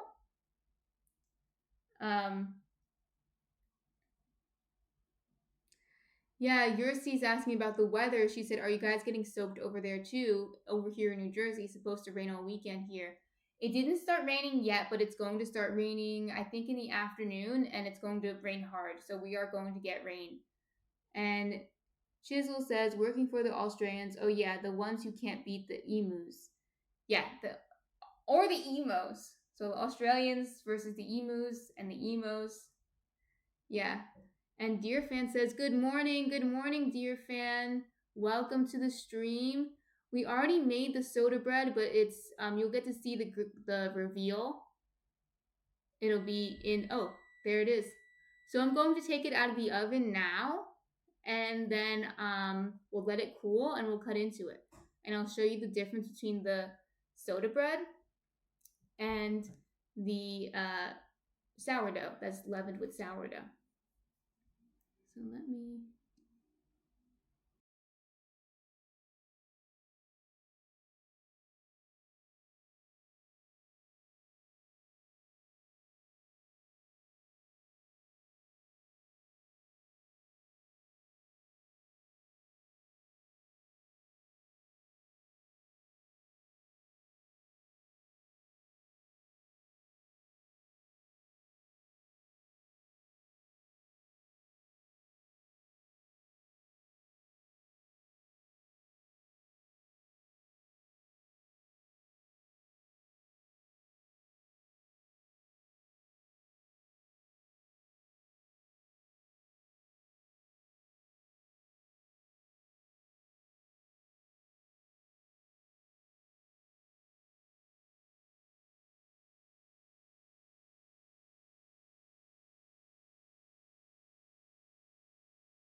Do you mean the bears? Why did the bears look so happy? Yeah, the bears are happy because they are a cute little bear. That's why they're happy. And they're baking bread. Okay, so this came out pretty good. I think it came out better than the first one I made, so lucky you. This is what it looks like right now. Chisel says, I prefer to be feared like an emu. Yeah, emos are scary.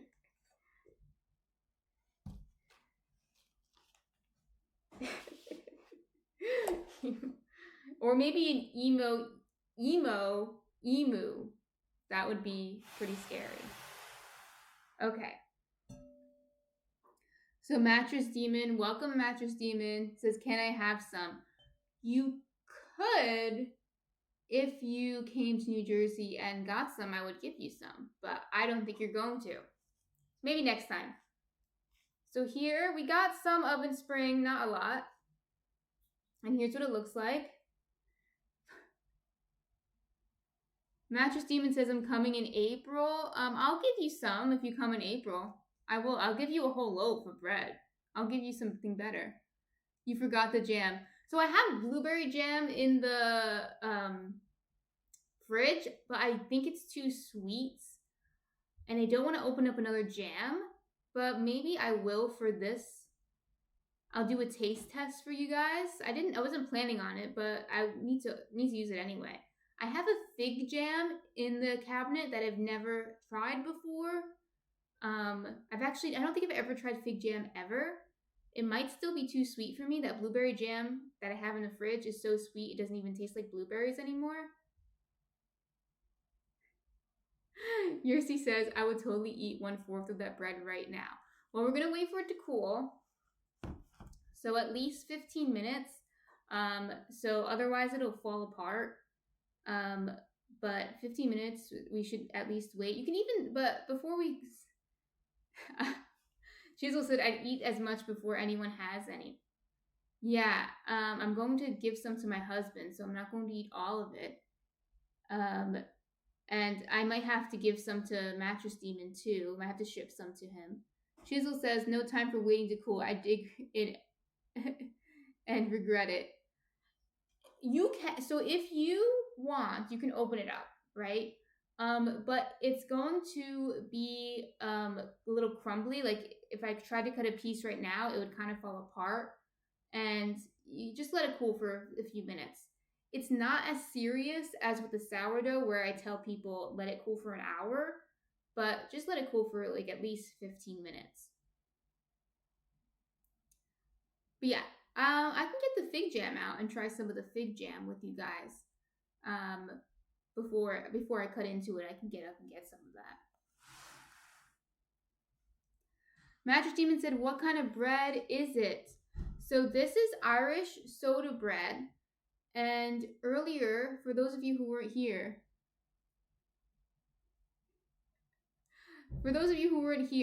I was explaining the difference between soda bread and bread made with yeast. And before I explained that, Chisel asked, are you a full vegan or just bake bread? Are you asking, do I just eat bread all the time? Because the answer is kind of yes. I do eat a lot of bread because I bake it all the time. But I am a vegan, so that just means I don't eat meat or animal products. Yeah, I don't eat meat or animal products. So on this channel, sometimes I might show you, for example, for this, instead of using buttermilk, I use nut milk mixed with the sourdough starter to make it acidic. You could also use, I would actually recommend soy milk mixed with vinegar if you don't have that. But yes, so earlier I was explaining the difference, and I'm going to show you once we cut into it, the difference between this type of bread, the soda bread, and bread made with yeast or sourdough, which is just a natural yeast. So this bread is a quick bread, which means we made it today and we baked it right away. Chisel said, I tried almond milk, then soy milk, and didn't turn back on that soy milk. Yeah. Yeah. So that's a good point, Chisel. I'll come back to the soda bread in 2 seconds, but yeah, I think almond milk is fine, but it's a little watery. The one you buy at the store, you can make it yourself, and it would be less watery. You can control the liquid. But soy milk from the store is usually pretty good. Um, and soy milk also has a high protein content, so and it's creamy. I think soy gets a bad rap with that. So what about oat milk? Personally, I think soy milk's the best. I know oat milk is really trendy, and my husband likes oat milk, but I just think soy milk is the best. And Pumpkin says, I like the almond milk you can make in the machine at the Whole Foods. I haven't tried that, but it's probably good. I imagine it's creamier than the one you buy in the carton. Mattress Demon says, it's the only one I'll drink because it's so creamy. Pumpkin says it has salt and honey in it, though. I don't think honey is vegan. And Yursi says cashew milk is good, too. Yeah, honey technically is not a vegan. Salt is, though. But I personally don't think honey is as bad as, like, let's say milk or eggs or actual meat. I think are way worse offenders than honey. And a lot of vegans I think would agree with that, but technically no, honey is nano product. Actually, Yursi, I don't really like cashew milk. I'm a soy gal, okay? I don't think there's anything wrong with soy, and I think it gets a bad rap. Okay, but for this I did use my homemade nut milk, but like I said earlier, this baking soda reacts with the nut milk, so it makes it a little yellow. We'll see if it's yellow when I cut into it. But last one I made, when I cut into it, it was a little yellow, but it kind of faded away after a while, so it didn't stay yellow. Soy milk shouldn't have the same reaction with the baking soda as the nut milk does, so it shouldn't turn yellow. But what I was saying earlier about the baking soda, so baking soda makes a quick bread. What's happening is the baking soda is reacting with the acid from the buttermilk, in our case, from the sourdough starter that we used. And when it reacts, I know I said this earlier, but some of you weren't here, so I'll say it again.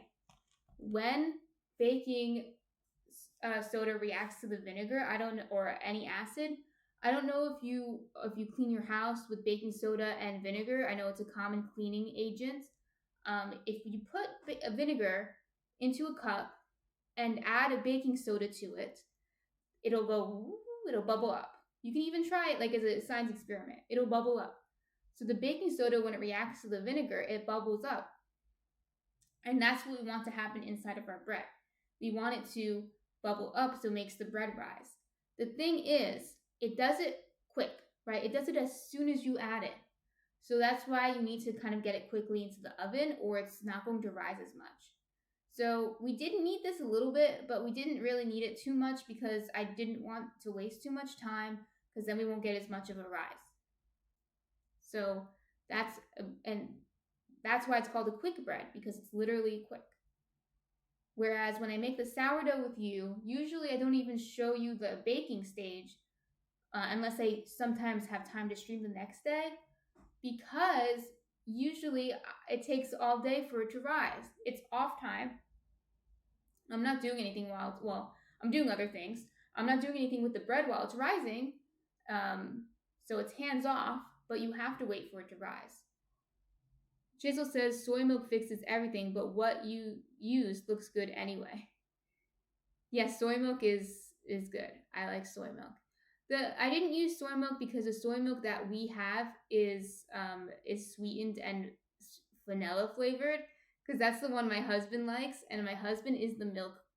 He's a milky boy. I don't drink milk. Like, he'll drink milk like plain milk, soy milk now, but I don't like milk, so I don't drink milk like that. So he gets the choice in the milk. Pumpkin says, "Where is Gonzalo?" Gonzalo's my husband. Gonzalo's at work today. He'll be at work all day, unfortunately. Yursi says, gonna go out, enjoy the rain. Have a nice weekend. Yursi, have a nice weekend. Thank you for coming. Chisel says, I eat cereal. And Pumpkin is mad that Gonzalo's at work. Well, Gonzalo has to make the bacon so I can keep baking bread for you guys. How do you think we buy all this flour for bread? Someone needs to make the bacon, right? The tempeh bacon. The tempeh bacon. And Chisel says, I eat cereal. Yeah, we don't eat cereal that much either. I eat oatmeal sometimes. Oatmeal is really good in the winter.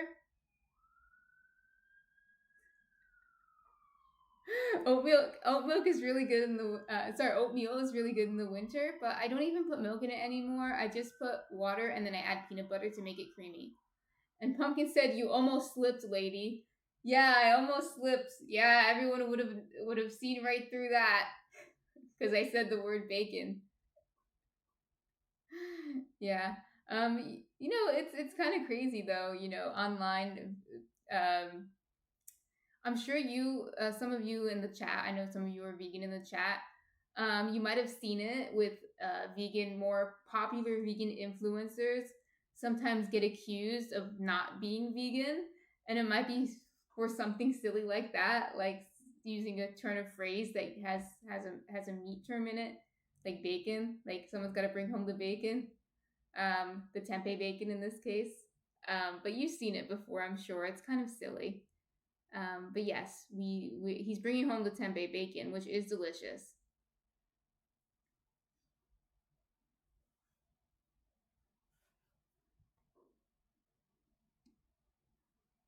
It is delicious. When we cut into this, like I said this before, but I get interrupted, which is fine. Interrupt me if you have something to say. Interrupt me. But I want to say is that Mattress Demon was asking what type of bread this is, and I was talking about how it's soda bread. I have some loaves that I made yesterday of sourdough bread that I made with naturally leavened.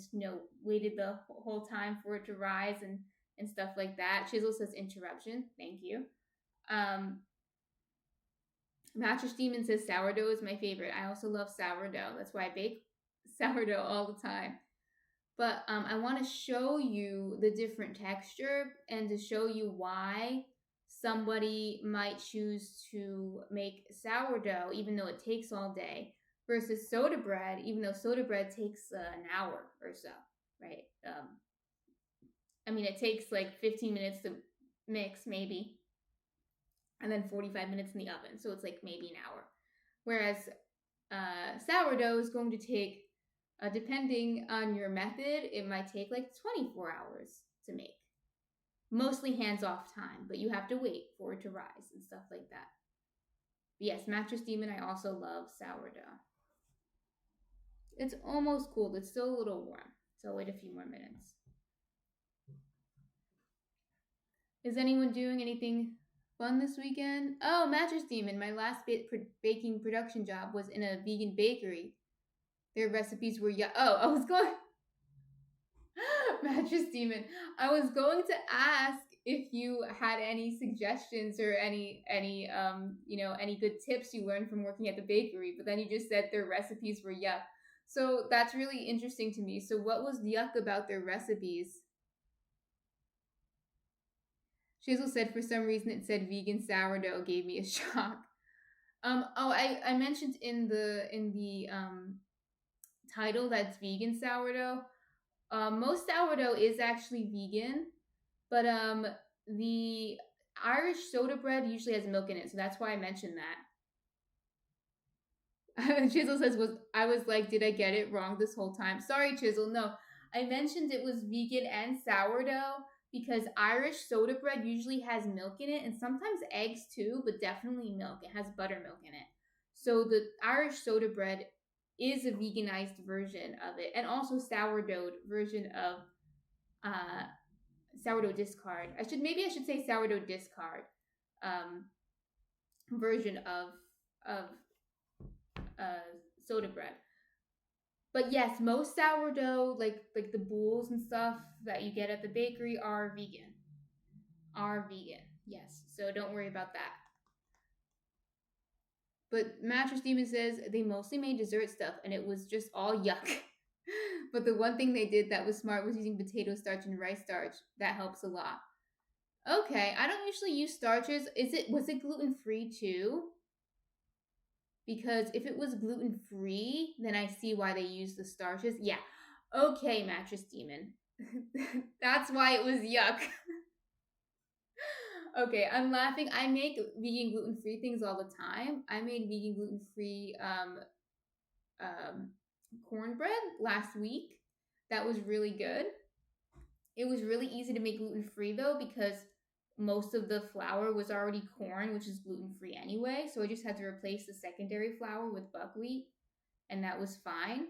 But Mattress Demon, I find that when I eat out at like a cafe bakery, not always. Sometimes they have really good things. Munchkin doesn't like bread, pumpkin.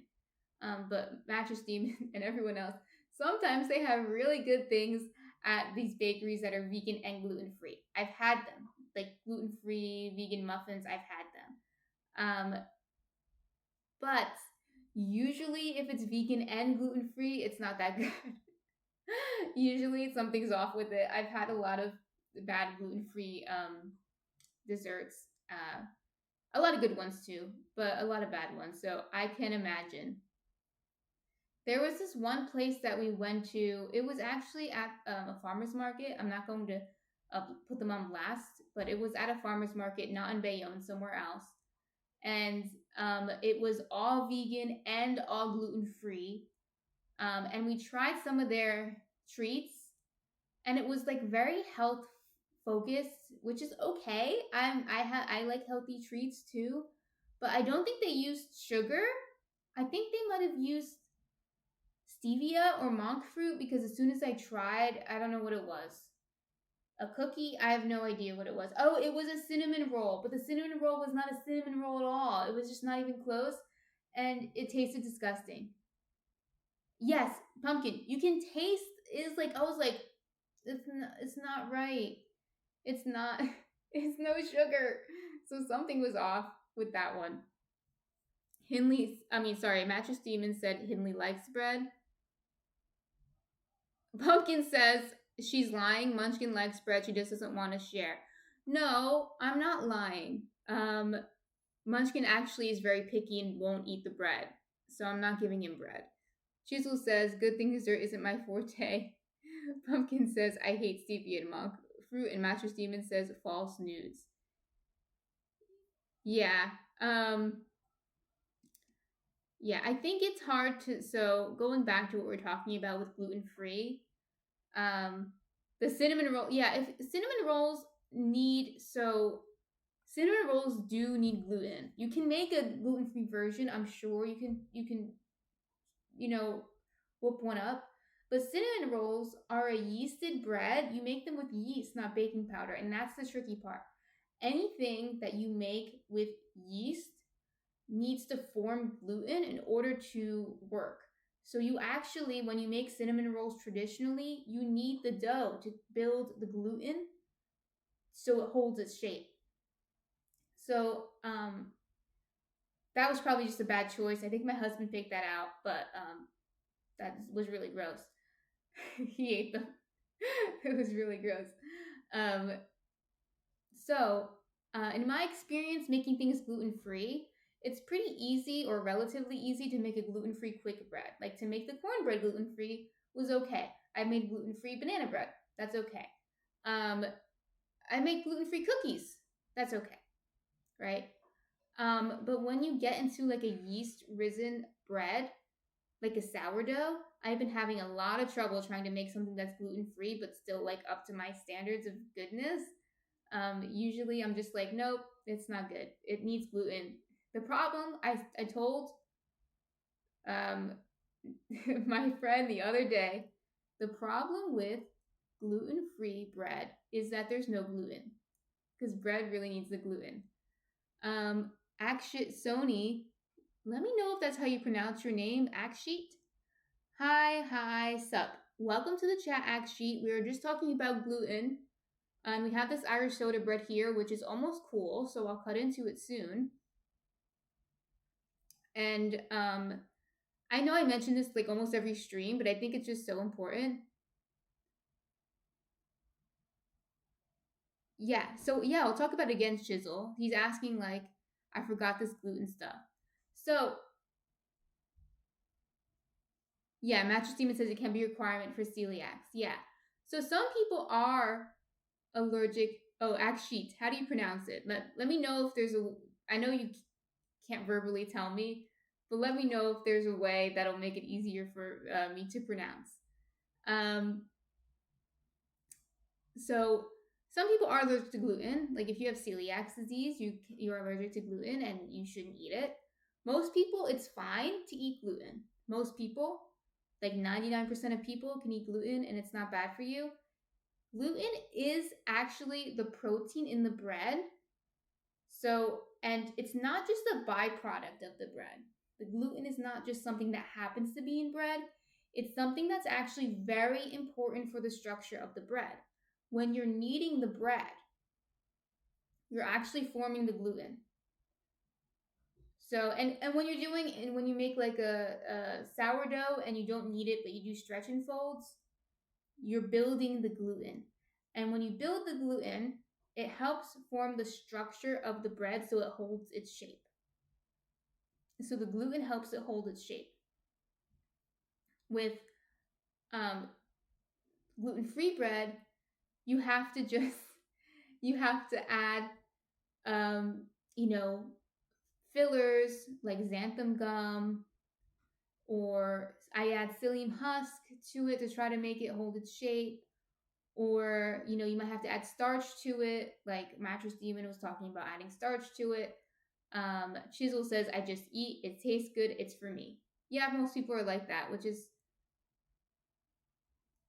mostly okay. I think you shouldn't be afraid of food. I also think you should be careful what you eat on a daily basis. Like, basically keep your diet relatively healthy on a daily basis. But you shouldn't be afraid of food like gluten, because gluten can be in a lot of healthy foods. And some unhealthy foods too. But yeah, you shouldn't be afraid of gluten unless you are celiac or something like that. Then, of course, you know, that's a different issue. But yes, so basically, the problem, to sum up, the problem with gluten-free bread is that there's no gluten. Please put the gluten back in. But yeah, I am working on gluten-free stuff for my celiac friends and whoever else doesn't want to eat gluten. But I eat gluten every day, so I'm definitely pro gluten. Chisel says I need to drink soy milk in my diet based on choice, I guess. So I put it in my cereal. Yeah, I'm assuming soy milk is good if you don't eat enough protein. Soy milk has a lot of protein in it, and it also is usually enriched with a lot of vitamins and nutrients, including B12. So it's good for vegans to eat to make sure they get enough B12. Pumpkin said hello to Aksheets, I'm assuming. That's how you pronounce the name. Okay, so I'm going to be right back. I'm just going to get a knife and a cutting board. And I'll also get out the fig jam. We'll try the fig jam here to see how it is. We'll see if it's too sweet for me as well. I've never had fig jam before, but it's been sitting in the cabinet for a while, so we'll try that. So I'll be right back.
Okay, everyone's talking about the bakery and the be right back scene.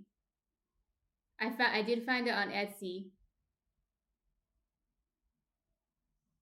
I did find it on Etsy. Yeah, not Etsy, Etsy. But it is really, really cute. So let's see. Let's cut into this and see how it is. I have a knife glove, but I probably won't need it for this, but safety first.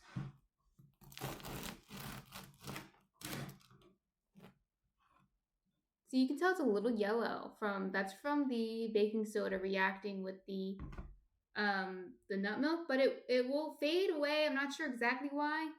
If you want to avoid it, use soy milk. I've never had that happen with soy milk. When it came out yellow yesterday or on Thursday, I was like, why is it yellow? And then I remembered I made the same mistake like years ago. I made scones with homemade nut milk, and I think it was actually seed milk. I think it was sunflower seeds, and it came out yellow, and I had to do research on why, and that was why. So I made the same mistake twice. So you can see what it looks like here. It's actually a nice crumb. It's nicer than my last one, I think. So we got it good, and it is soft. It is soft. So dense, says Mattress Demon. Yeah, it's a little dense. It's a little dense. But this is what soda bread usually looks like. And let me show you. It's right over here.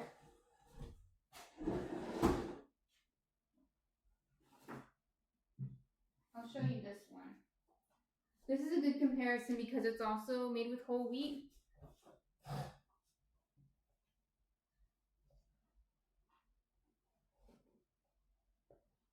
Yes, because it's quick. It's because it's quick. Here's the whole wheat. So here's the soda bread here, and here is one that is made with sourdough that's leavened. This one is heavier, first of all, and this one is, I know you can't feel it because you're not here, but this one's like light as air. It's so light. This one's heavy. Pumpkin wants to feel it. You can come over and feel it. You're off today. But yeah, this one's heavy and this one's light. They're both soft. Mattress Demon says I can imagine what it feels like based on what it looks. They're both soft. This one's soft, and so is this one. But they're a different texture though. This one's kind of, I don't know the name for it. It's kind of springy. You can see. And this is, I made it yesterday, and it's still soft, right? It didn't harden up or anything. And it still even has a crunch, which is really cool, really great. So I just wanted to show you the difference because I'm an advocate. I'm an advocate for getting your own sourdough starter and making bread with sourdough. The soda bread is good, but I would not make this all the time. Personally, I don't think it's very good for sandwiches. It's kind of cakey and it is a little dense. So you get a better texture if you wait longer for your bread.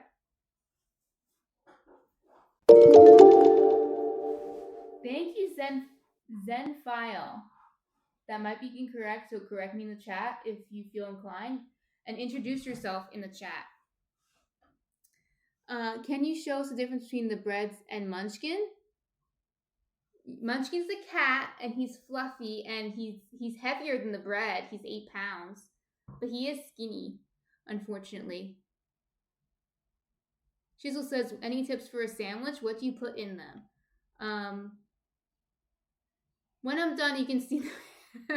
When I'm done, you can see Munchkin, but not right now because I'm eating right now. I have to clean up all the cooking stuff because I don't want Munchkin's hair on the. This is a cooking board that I only use for cooking, so we'll wait. But you can see him when we're done with the stream. We're almost done with the stream. Yeah, we don't eat Fluffy. So any ideas for a sandwich? So I don't think the soda bread is that good for sandwiches, although I'm sure you can make like something simple, nothing too heavy. Maybe like cold cuts. You can get vegan cold cuts and mustard or something. If you put too much in, I think it would fall apart. But I think it can hold together with cold cuts. Um, Now with like the regular bread, I mean, I eat so many different things with it. I'm trying to think of what I'm gonna do. I mean, this week I'm going to do beans on toast. The beer fed fan says cream cheese and salami. So I probably wouldn't do beans on toast with this because the beans are very saucy and I think it would kind of fall apart. It probably tastes fine, but I think it would kind of fall apart. Um, but I made like beans with a peanut butter sauce. So it's kind of like the British beans on toast, but with a spicy twist. I made it like a spicy lemon peanut butter sauce with, and I added collard greens in it for #health. Always put the greens on. And I'm going to do that this week, but there's so many things. On stream, 1 week on stream, I ate a peanut butter, again, peanut butter. It was a mushroom peanut butter mole, and it was like it was a Mexican spicy peanut sauce, so a little bit different with mushrooms. And I put pickled onions and arugula on the sandwich. I also made like a grilled sour beet green sauerkraut sandwich on stream, which is also delicious. I mean, there are so many different things you can put on the sourdough bread. On this one right now, we've been eating it plain or with jam. My husband's been eating it with blueberry jam. I don't like the blueberry jam because I think it's just too sweet. This one might have the same problem, but I haven't tried it yet. So let's see if I can open it. It is Fig Reserves. I don't know if you can see. Fig Reserves. And my husband got this because they were going to throw it out at his store. So he just took it. This stream is going to be called Watch Elisa Open Up a Jam Jar. I should have opened it up off stream, but then you wouldn't get to watch me struggle to open it up. Yeah, Mattress Demon said if you got some local blueberry jam, it's probably less sweet. Yeah, I also like to make my own blueberry jam, but like I said, my husband got all this jam because they were going to throw it out at his store, so I didn't want it to go to waste, but it was too sweet for me.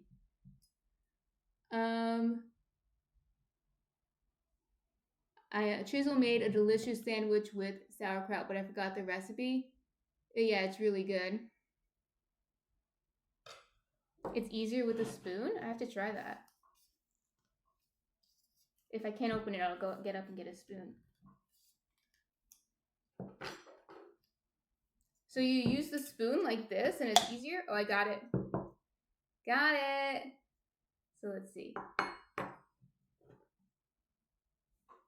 So I got it open with the knife. First, let me try it without anything on it.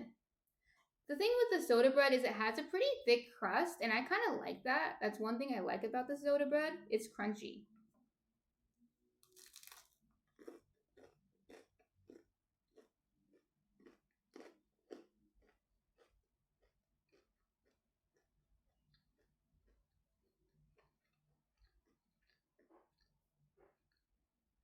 I think it tastes like a scone, honestly.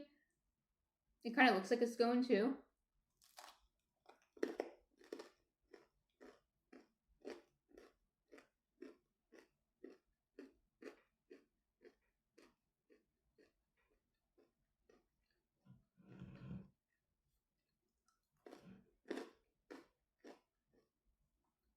Okay. Let's try some of the jam.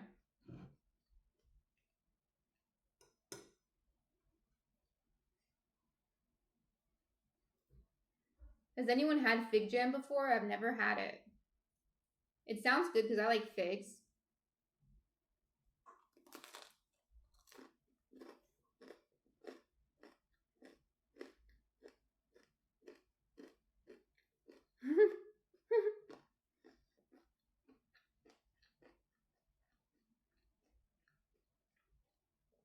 Chisel said, sounds like potato chips. Yeah, it is crunchy. Pumpkin says, I've had Fig Newtons before. Yeah, figs taste like Fig Newtons. Figs taste like Fig Newtons. And they're really good. Aksheet said that just had the figs. Yeah, so figs taste like Fig Newtons if you've had them. This actually tastes pretty good. I like this one, so I'm glad I opened it. So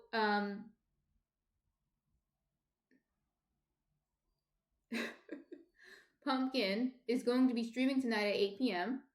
She streams video games. Like she's been streaming Animal Crossing. She also streams Toontown.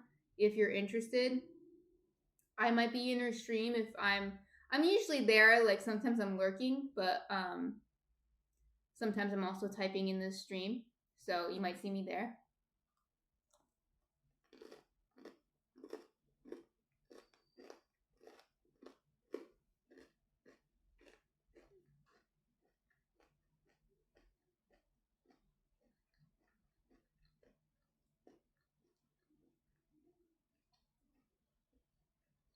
The jam does have seeds in it. I don't know if you could see it. She'd asked about the seeds. I like this jam, and in the summer I might have to make some fig jam because it's really good. It tastes like a Fig Newton, and it makes the soda bread taste like a Fig Newton. I got this jam from my husband Gonzalo's job. His job was going to throw it out, so sometimes they either order the wrong food or they stop making the food. Like they're like, oh, we're not going to use this jam, so they have to get rid of it. But Gonzalo usually takes it home when that happens. So and then we have it. So we had a lot of jam for a while. We had a lot of blueberry jam and we had this fig jam. But I waited to open the fig jam. I was like saving it, and I'm glad I saved it. This tastes like a Fig Newton with the jam. So I recommend this. Yeah, Pumpkin says free food is the best food. Yeah, but I might have to recreate it because I really like the fig jam.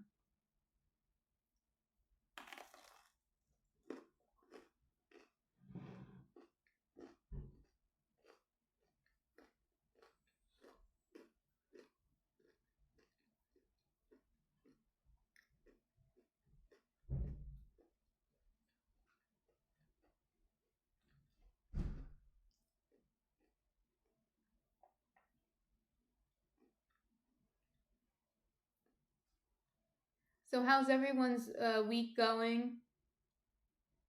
Is anyone doing anything for the weekend? I'm doing this, for example, and later I'll be in Pumpkin stream, so you can catch us there. Pumpkin's going to see her friends, Alex and Nicole. That's good. That's good. It's good to see your friends in the flesh. In the flesh. Pumpkin and I are going to see Pumpkin says Alex is streaming now, by the way. Wait, what does Alex stream? Does she stream video games too? I would watch her, but I'm streaming. Maybe next time. Pumpkin and I.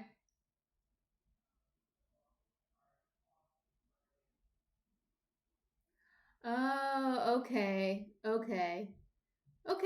Yeah, you can put her name in the chat if you want. She does arts and crafts and making stuff. That's cool for her Etsy shop. But Pumpkin and I are going to see Fall Out Boy, I think it's only 2 weeks away. So that is fun. We saw them last year, so we're seeing them again because we liked it that much. And,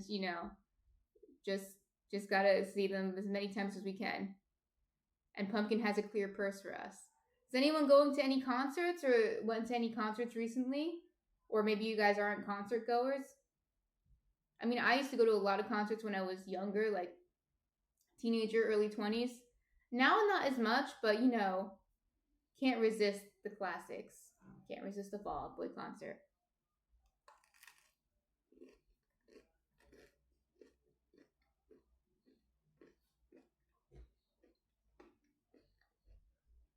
You went to a Fall Out Boy concert 2 years ago?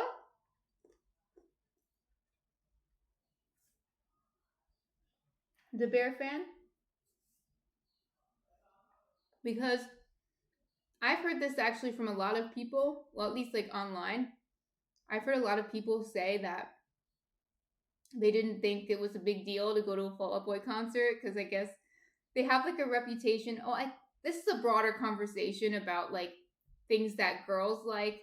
If a girl likes something, or girls in general like something, it might not be considered as good by the broader society. But that's a broader conversation, and I don't want to talk about like hashtag feminism here. But I think in general it has a reputation of just being like a teeny bop kind of band. But I've heard people say that when they go to the concert, they are actually kind of surprised that it's really good. And I think they put on a really good concert. The last concert I went to with Pumpkin, when we went in the summer at the PNC Arts Center. Pumpkin said Patrick still makes me cry. The last concert we went to with the PNC Arts Center, I know some of you in the chat are from New Jersey, so you know what I'm talking about, was the best concert I've ever been to, and that's why we're going again. I like, my soul left my body. It was so good. Like the performance was just so good. Like everything was on point. Patrick Stump, the lead singer, really stole the show. Like with his singing chops have improved so much since like Sugar We're Going Down. So it's really good. I suggest the Fall Out Boy concert. It's very good. Very fun time, and the music is fun too. A lot of good songs to boogie on down to, and it's fun. It's a fun concert.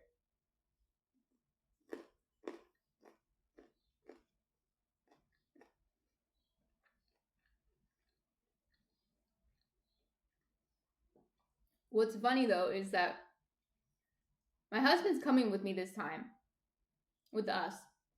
Last time he didn't come because he said he didn't want to go. But the funny thing is, last year, he was trying to get me to go to a concert. He was trying to lure me into going to a concert because he wanted to go to a concert. And he was trying to lure me with other musicians that I do like. So first he tried to lure me with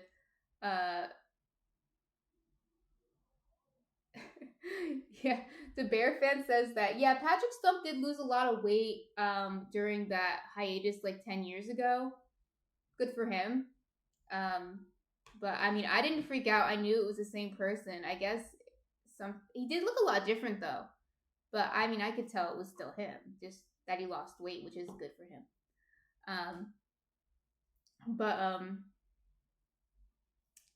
Yeah, my husband was trying to lure me to a concert. He's trying to lure me to a Lorde concert, and I do like Lorde. But I was just kind of like, I'm sure it's good concert, but I was like, no, I'm not. It's expensive. It's not worth it to me. Then he tried to lure me to a Lana Del Rey concert, and yes, don't unsubscribe. I do like Lana Del Rey, but I was even less interested in that because even though I do like her music, the fan base is for some reason now it's like a lot younger, and they're a little cuckoo. They kind of like Taylor Swift fans, they're just like annoying. They're a little over enthusiastic, and I heard that the concerts are really, really difficult to enjoy because people are just screaming and shouting. So I was even less interested in that, and it's expensive. And then my sister actually sent me like a promo, like an advertisement for the Fall Out Boy concert. And I was like, maybe. And then like a few months after that, I realized that they had a new album out, and I listened to it, and I was like, oh yeah, it's actually pretty good. It's not as good as like their older stuff, but it was fairly good compared to maybe the previous album that they had released before that. And I was like, yes, we're going. And I was so psyched and I was so excited. And, And then my husband's like, no, I don't want to go to Fall Out Boy concert. Well, now he's going with me. Okay. Now he's going. But the moral of the story is my sister knows me much better than my husband, because to lure me to a concert was as easy as sending me a Fall Out Boy promo. Because I just think that concert, and it was, I think I'm right. Even though I didn't go to the Lorde concert or the Lana Del Rey concert, there's just some music that I would just rather just listen to at home. And there's some music that I think sounds better at a concert. I think Fall Out Boy sounds better at a concert, for the most part. So long story short, my sister knows me better than my husband.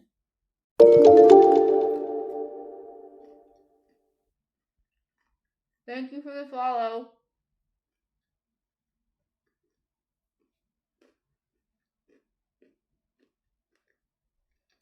Mm-hmm.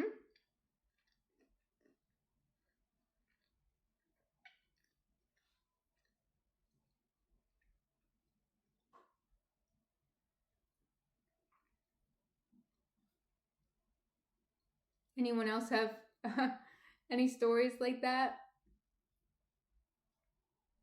I don't know how many of you have husbands or significant others, or siblings. But are there times where you're just like, yeah, my sibling knows me the best? My sister and I are only a year apart, so I'm the older one, but still only a year. So it's like pretty much our whole lives we've been together.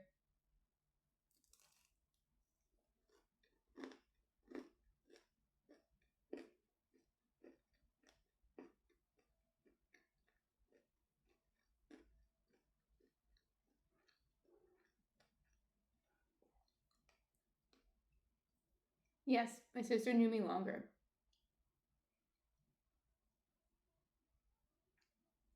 I know I dunk on the Irish soda bread because it's just a little dense.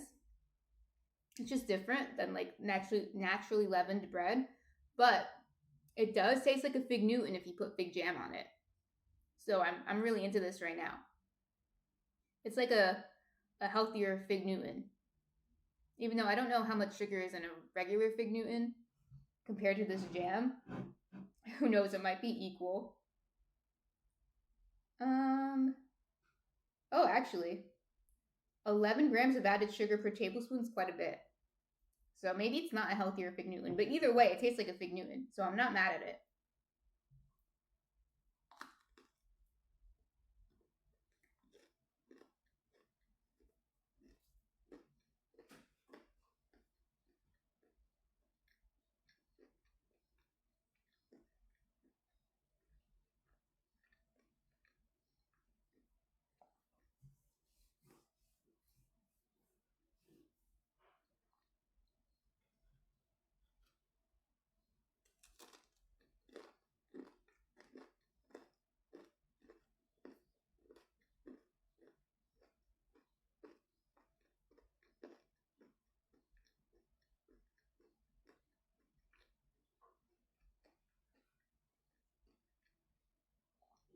Chisel said maybe not healthy, but delicious. Mm-hmm. Definitely delicious. And if you make the fig jam yourself, or maybe you just buy a low sugar one, it would be less sugar. Me neither, Chisel. I have never had fig jam before just now, and I really like it. It tastes, like I said, it tastes like fig Newton filling.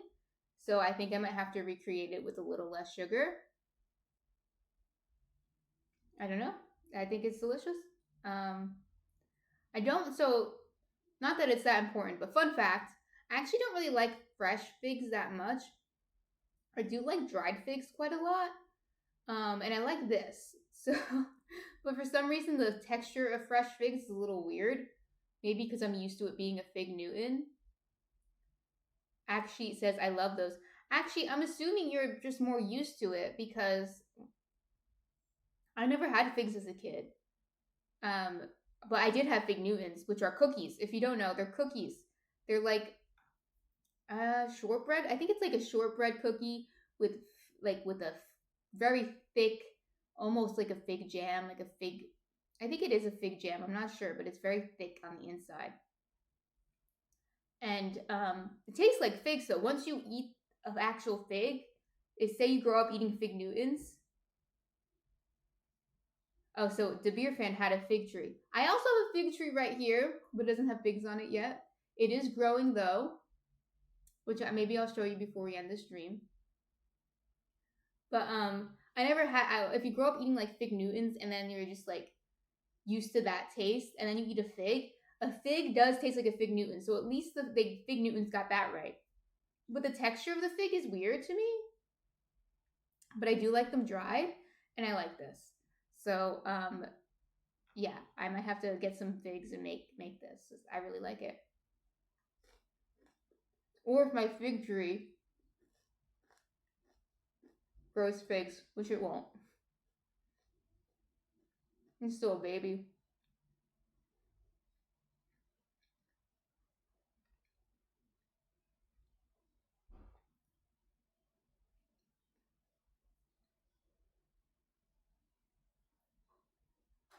That's good.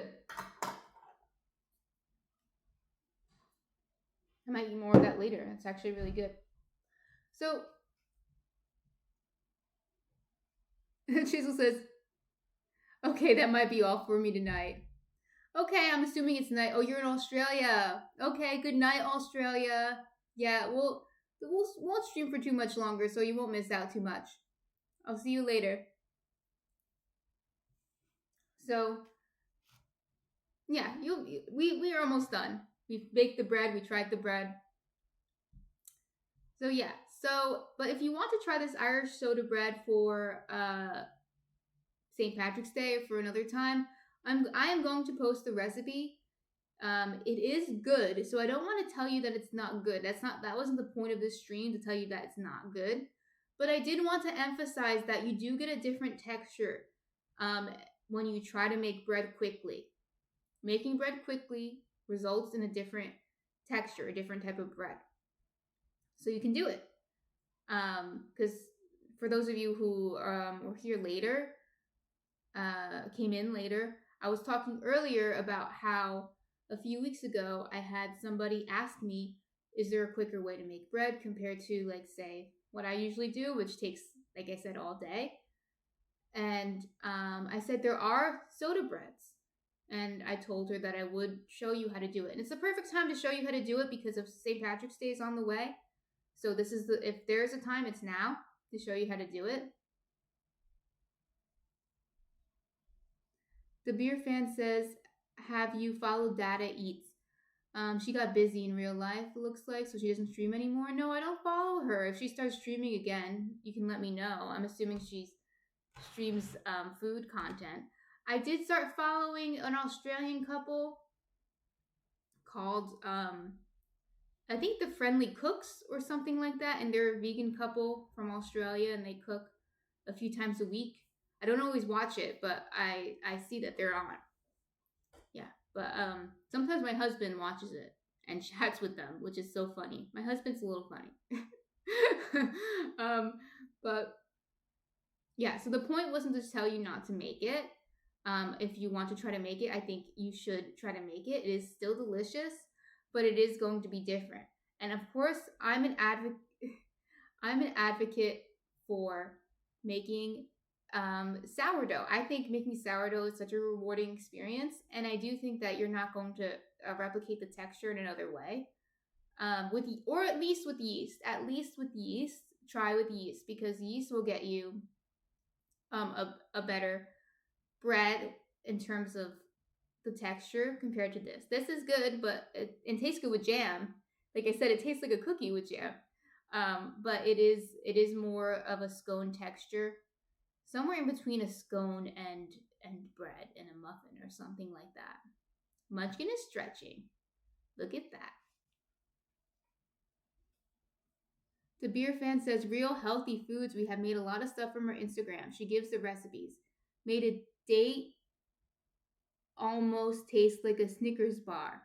Oh yes, that sounds good. I have seen those types of things, and you know, the bear fan, I really appreciate people who share their healthy recipes, because now, I mean, no offense to anyone when I say this, But I've noticed that it's become very trendy to eat junk food, even in the vegan community. Now, some of you aren't vegan, so you might not see this, right? You might not be following the same people I'm following and stuff like that.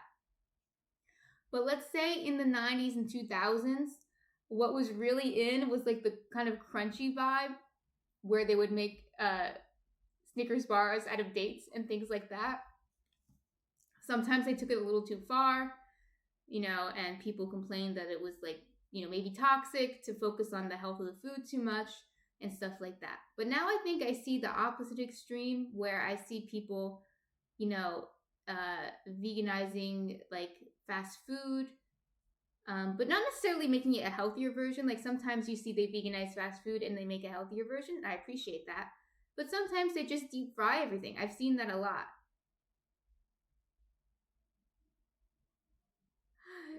Oh God, we'll talk about rice cakes. But I see that a lot. People just deep fry things, and 10 years ago, I never saw that. I've been a vegan for a while. I never saw like people deep frying things in the vegan community. So I think things have changed a lot, and I understand why. I understand the reasons behind it, and if there's some good to it, because maybe it'll draw more people to be interested in veganism. But yeah, I'm sometimes a little nostalgic for the time where the healthy foods were kind of more prominent in the vegan community. So I appreciate that a lot. And the beer fan says the recipe she gave me for a rice cake, I will never talk bad about a rice cake again. I think that's really funny because I don't like rice cakes, but I'm assuming that she did a much better job at a rice cake, and I appreciate that because rice cakes from the store are very bad. I'm sure you know. Sometimes they add a flavor to it to make it not as bad, but it's still a rice cake at the end of the day, and it's bad, or at least bland. But yes, I appreciate that she makes healthy foods, and I have seen things like the date Snickers bar and stuff like that. It's a classic type of vegan food. I appreciate that. It almost feels a little old school, but yes. So I'm going to post a recipe for this on my blog. I'm not sure yet if I'm going to I have the short form video on Instagram and YouTube. Follow me on there if you want to see updates, by the way. I always post, I'll take a picture of this and post it tomorrow, hopefully by tomorrow, on my Instagram and YouTube. But usually I post the next day. Yeah, you can post her IG link to Bear Fan. I will open it up and I might follow her. Once the stream is done, I'll go and follow her. Oh, Dada Eats. Okay, so yeah, everyone, Dada Eats is who we're talking about with the Snickers bar. If you're vegans, you can go check her out. Or even if you're not a vegan, you might want to check her out. But yeah, I'm not sure if I'll post a long form video yet because I might focus on getting the flatbread out instead. We'll see. But I'll definitely post the recipe on my blog, which is linked in my Twitch page, and so is my Instagram and my YouTube, which you can follow. I will post updates on those pages.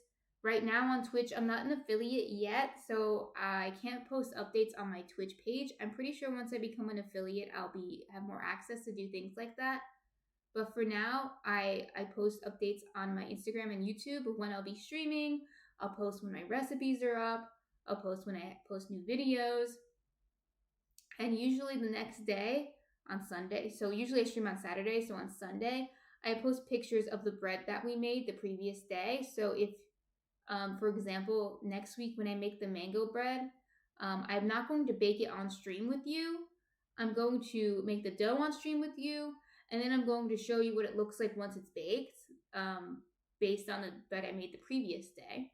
So basically, I'll have a loaf that I made the previous day, and I'll show you what it looks like.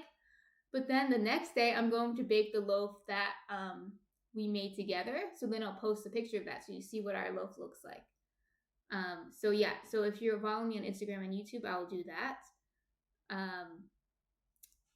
So yeah, follow me there. If you're interested, follow me there. And next week, like I said, Well, let me know if you have any suggestions. So far, what we've been doing has mostly been suggestions from you guys. So if you have suggestions or if you're curious about something, let me know. I mean, I have my own ideas. Of course, I have all these ideas in my head what to do, but sometimes you guys guide me in a different direction, and that's okay because I'm here to show you things.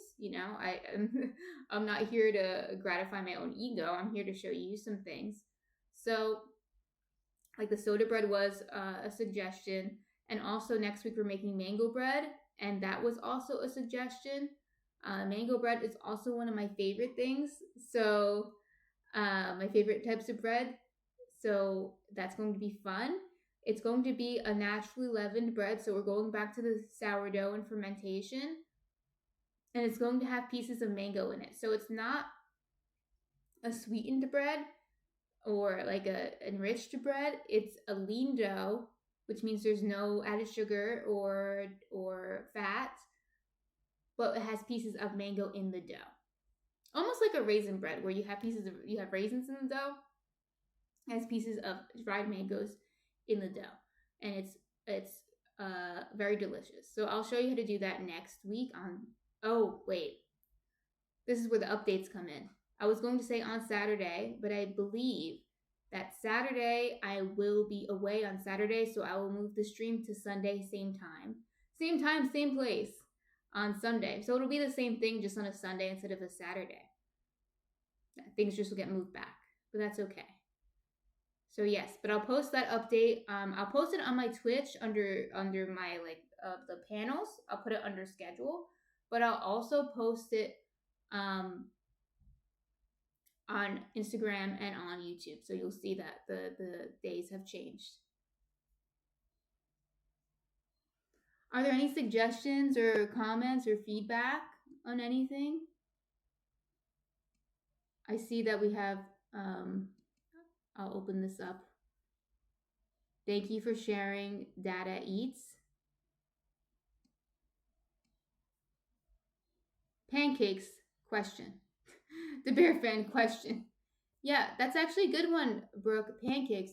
Pancakes are another quick dough, quick batter. It's not really a bread. I guess it's a bread. It's almost like a muffin, but it's a quick dough. So you use baking soda or baking powder in it. But I could also make pancakes that are leavened with yeast. I've done that before, and they're really good. We can brainstorm on that one, but I think pancakes are good because then I could do them. I can bring my electric stove out and do them right in front of you, and I can complain about my electric stove, which is fantastic. The Bear fan says, for the viewers or people I talk to, when I click on a bread on your website, I get the page doesn't currently have any products. Do you bake to order? Oh, you mean on the website? Okay, yeah. So right now, are you on my Square site? I'm assuming the order site. But right now, I'm not baking anything to order. In mid-May, I will be baking. Square, yeah, my Square site I haven't been using. Square really bothers. The Square site really bothers me. But anyway, that's besides the point. That's my problem. Right now, I'm not baking. But in mid-May, I'm going to be baking, but on a smaller scale. And the Bear fan, I was about to say I'm only allowed to sell in New Jersey, but you, I believe, are in New Jersey. But you're a little far out, and I cannot ship. So it's starting mid-May. I'm going to be baking to order, but it's only going to be for pickup. A Jerseyan, a fellow Jerseyan. It's only going to be for pickup, so that means that if you wanted to, I would bake for you. I have no problem with baking for you, but you would have to come pick it up in Bayonne. So I don't know if you would want to do that. But when the time comes, I will have the Bear fan says I'll have my Boston team come pick it up and ship it to me. Okay. If you so choose, you could try to do that. But yes, I'll let you know when I start. I'll update on Instagram. I want to do an update on Instagram soon on my stories because I have some people asking about that of what's going on with that. basically what happened is, you know, in all honesty, last year I was very busy. I was very popular, which more, I was in more demand than I thought it would be, which is a good problem to have. But my oven really couldn't handle it. I actually had to have my oven serviced last year because I was just using it too much, and it was actually like, so there was a part in it that wasn't working right anymore. So I had to have it serviced last year, and I just don't think my oven can really handle making 30 loaves in a week. So I had to reassess what I'm going to do. And right now we're saving up money to maybe get a bakery. We have like we almost did last year, but we pulled back. But yeah, so I had to reassess what I'm going to do. So in May, once I'm done with the semester, I'm going to start selling again, but it's just going to have to be at a smaller scale, and it's going to have to be for pickup. In For the situation I'm in right now, but maybe in the future I'll be able to do a bigger scale operation. But yes, I will update you on Instagram, and I'll update you, well, not on YouTube, on Instagram on my stories. I'll update it, and then once it comes closer to May, I can update you guys on here as well. But that's a really good question. For anyone here who's in New Jersey or has someone they know in New Jersey who is interested in the bread, I'm starting in May, but like I said, it's going to be a smaller scale operation. It's going to be based on pre-orders, and whoever pre-orders first gets however many loaves I can make that week. It's whoever pre-orders first, and it's going to be pickup. That's in 2 months though, so once it gets closer, I'll let you guys know how that's going. And then if you're just curious, if you want updates on my bakery, I'll let you know too, even if you're not in New Jersey. Any other questions or suggestions? Comments, concerns?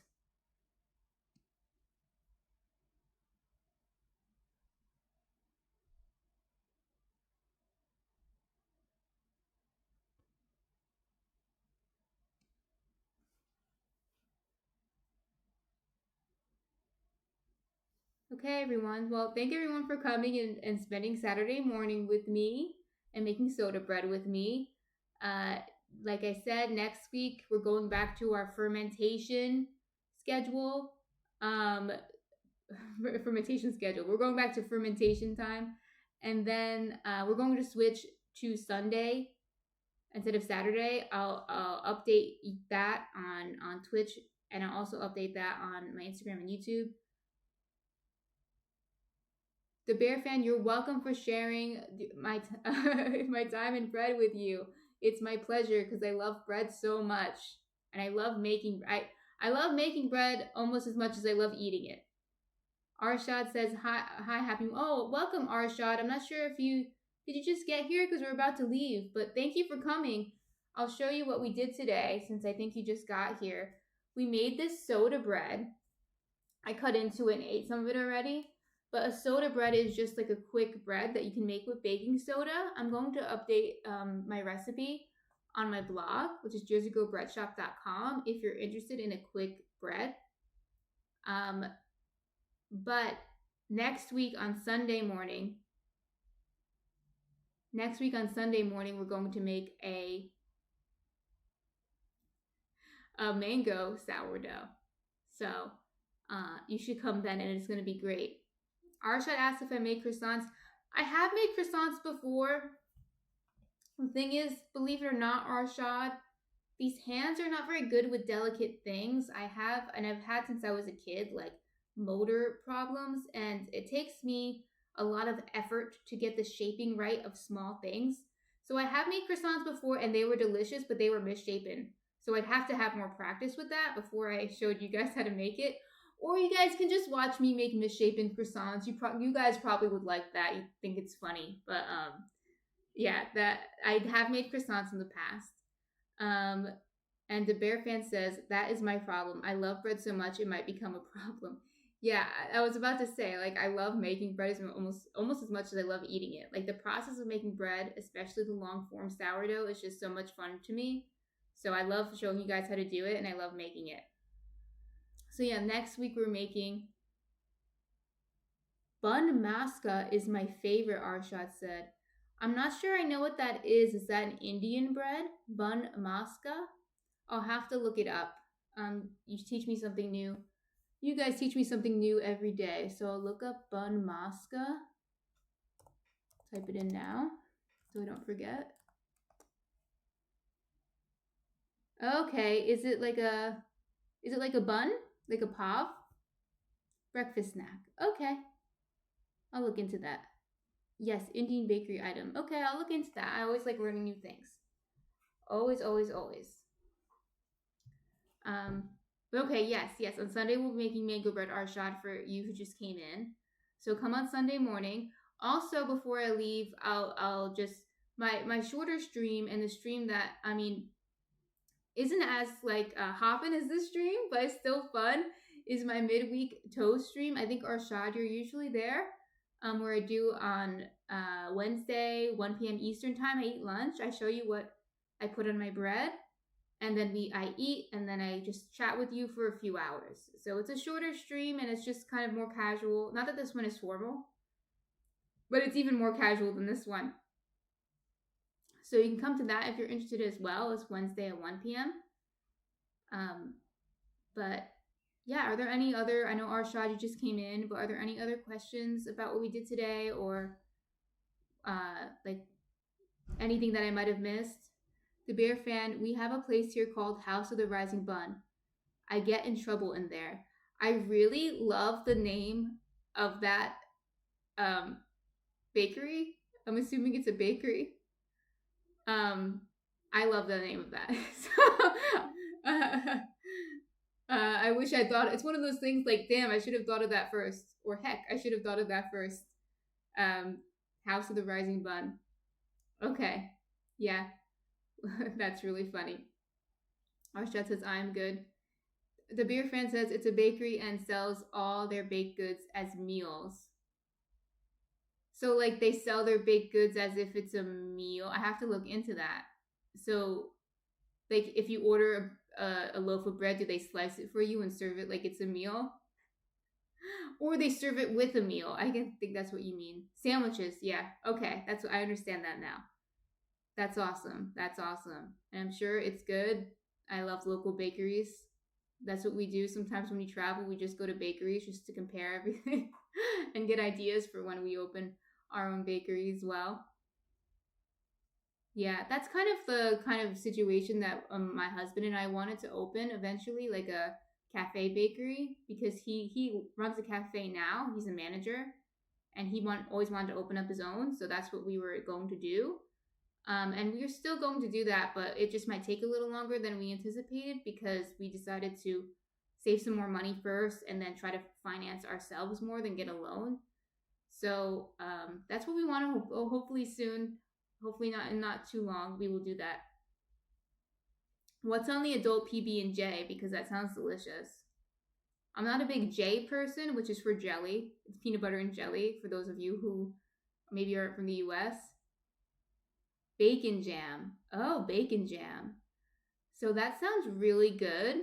It's almost like an Elvis sandwich.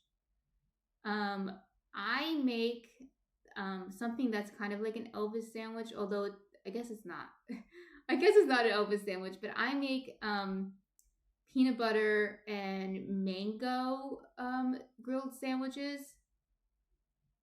No nanners in my sandwich, the Bear Fan says. No, it needs bananas. But I make a peanut butter and mango sandwich instead of bananas with fresh mangoes, and that's really good. But yeah. Yes, it's really good. Honestly, there's a lot of fruit that you can put in the peanut butter sandwich besides bananas if you don't like bananas. Like, you can do apples too. You can do like a apple jam or something instead of bananas.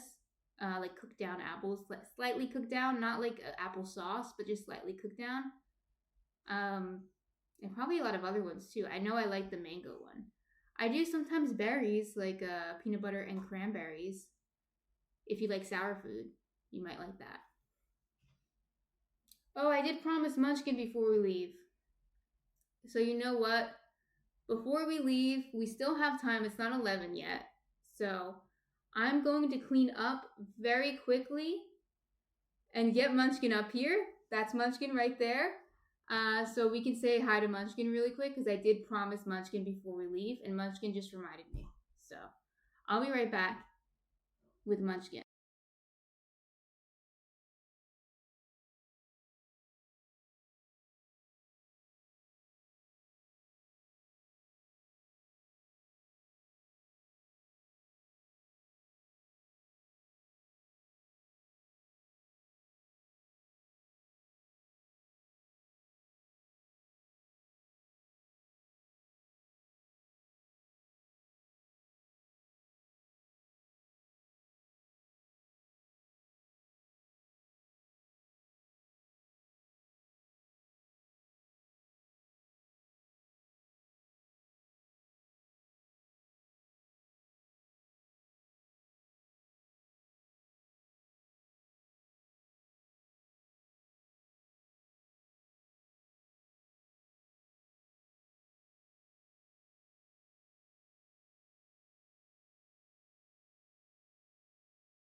All right, we're here with Munch Munch.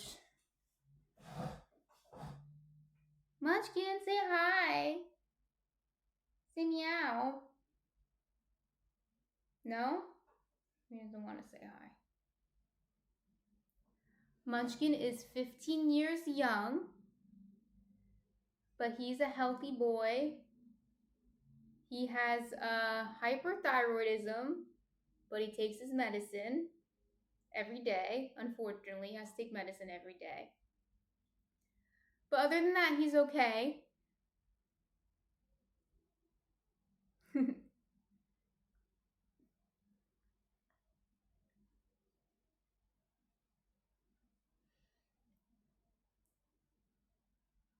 You mad that I woke you up? No, he's not mad. All right, he's about to say bye. Say bye, Munchkin.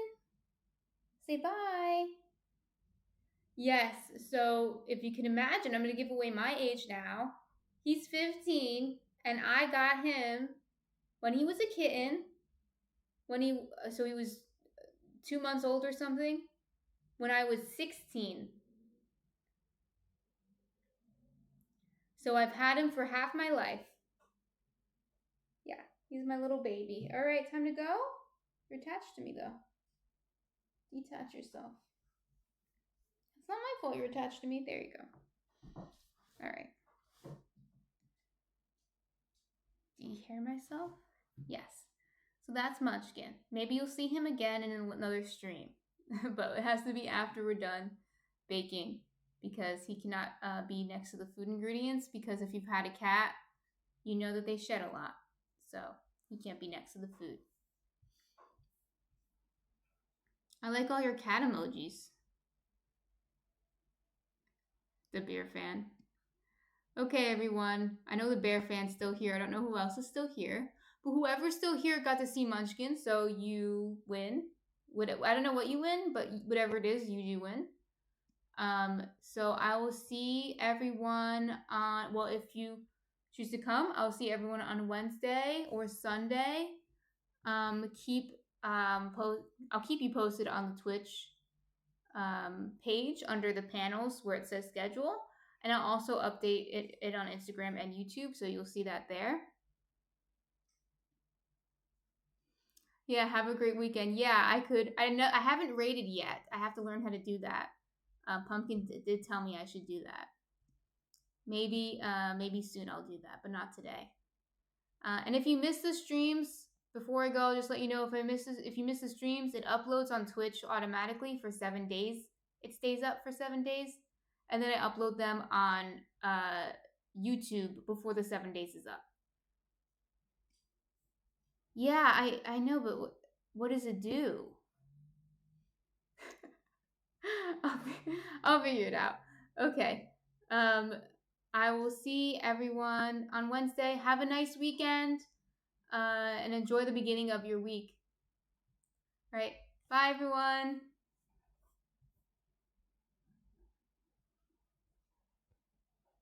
I will do that soon. I'll figure that out.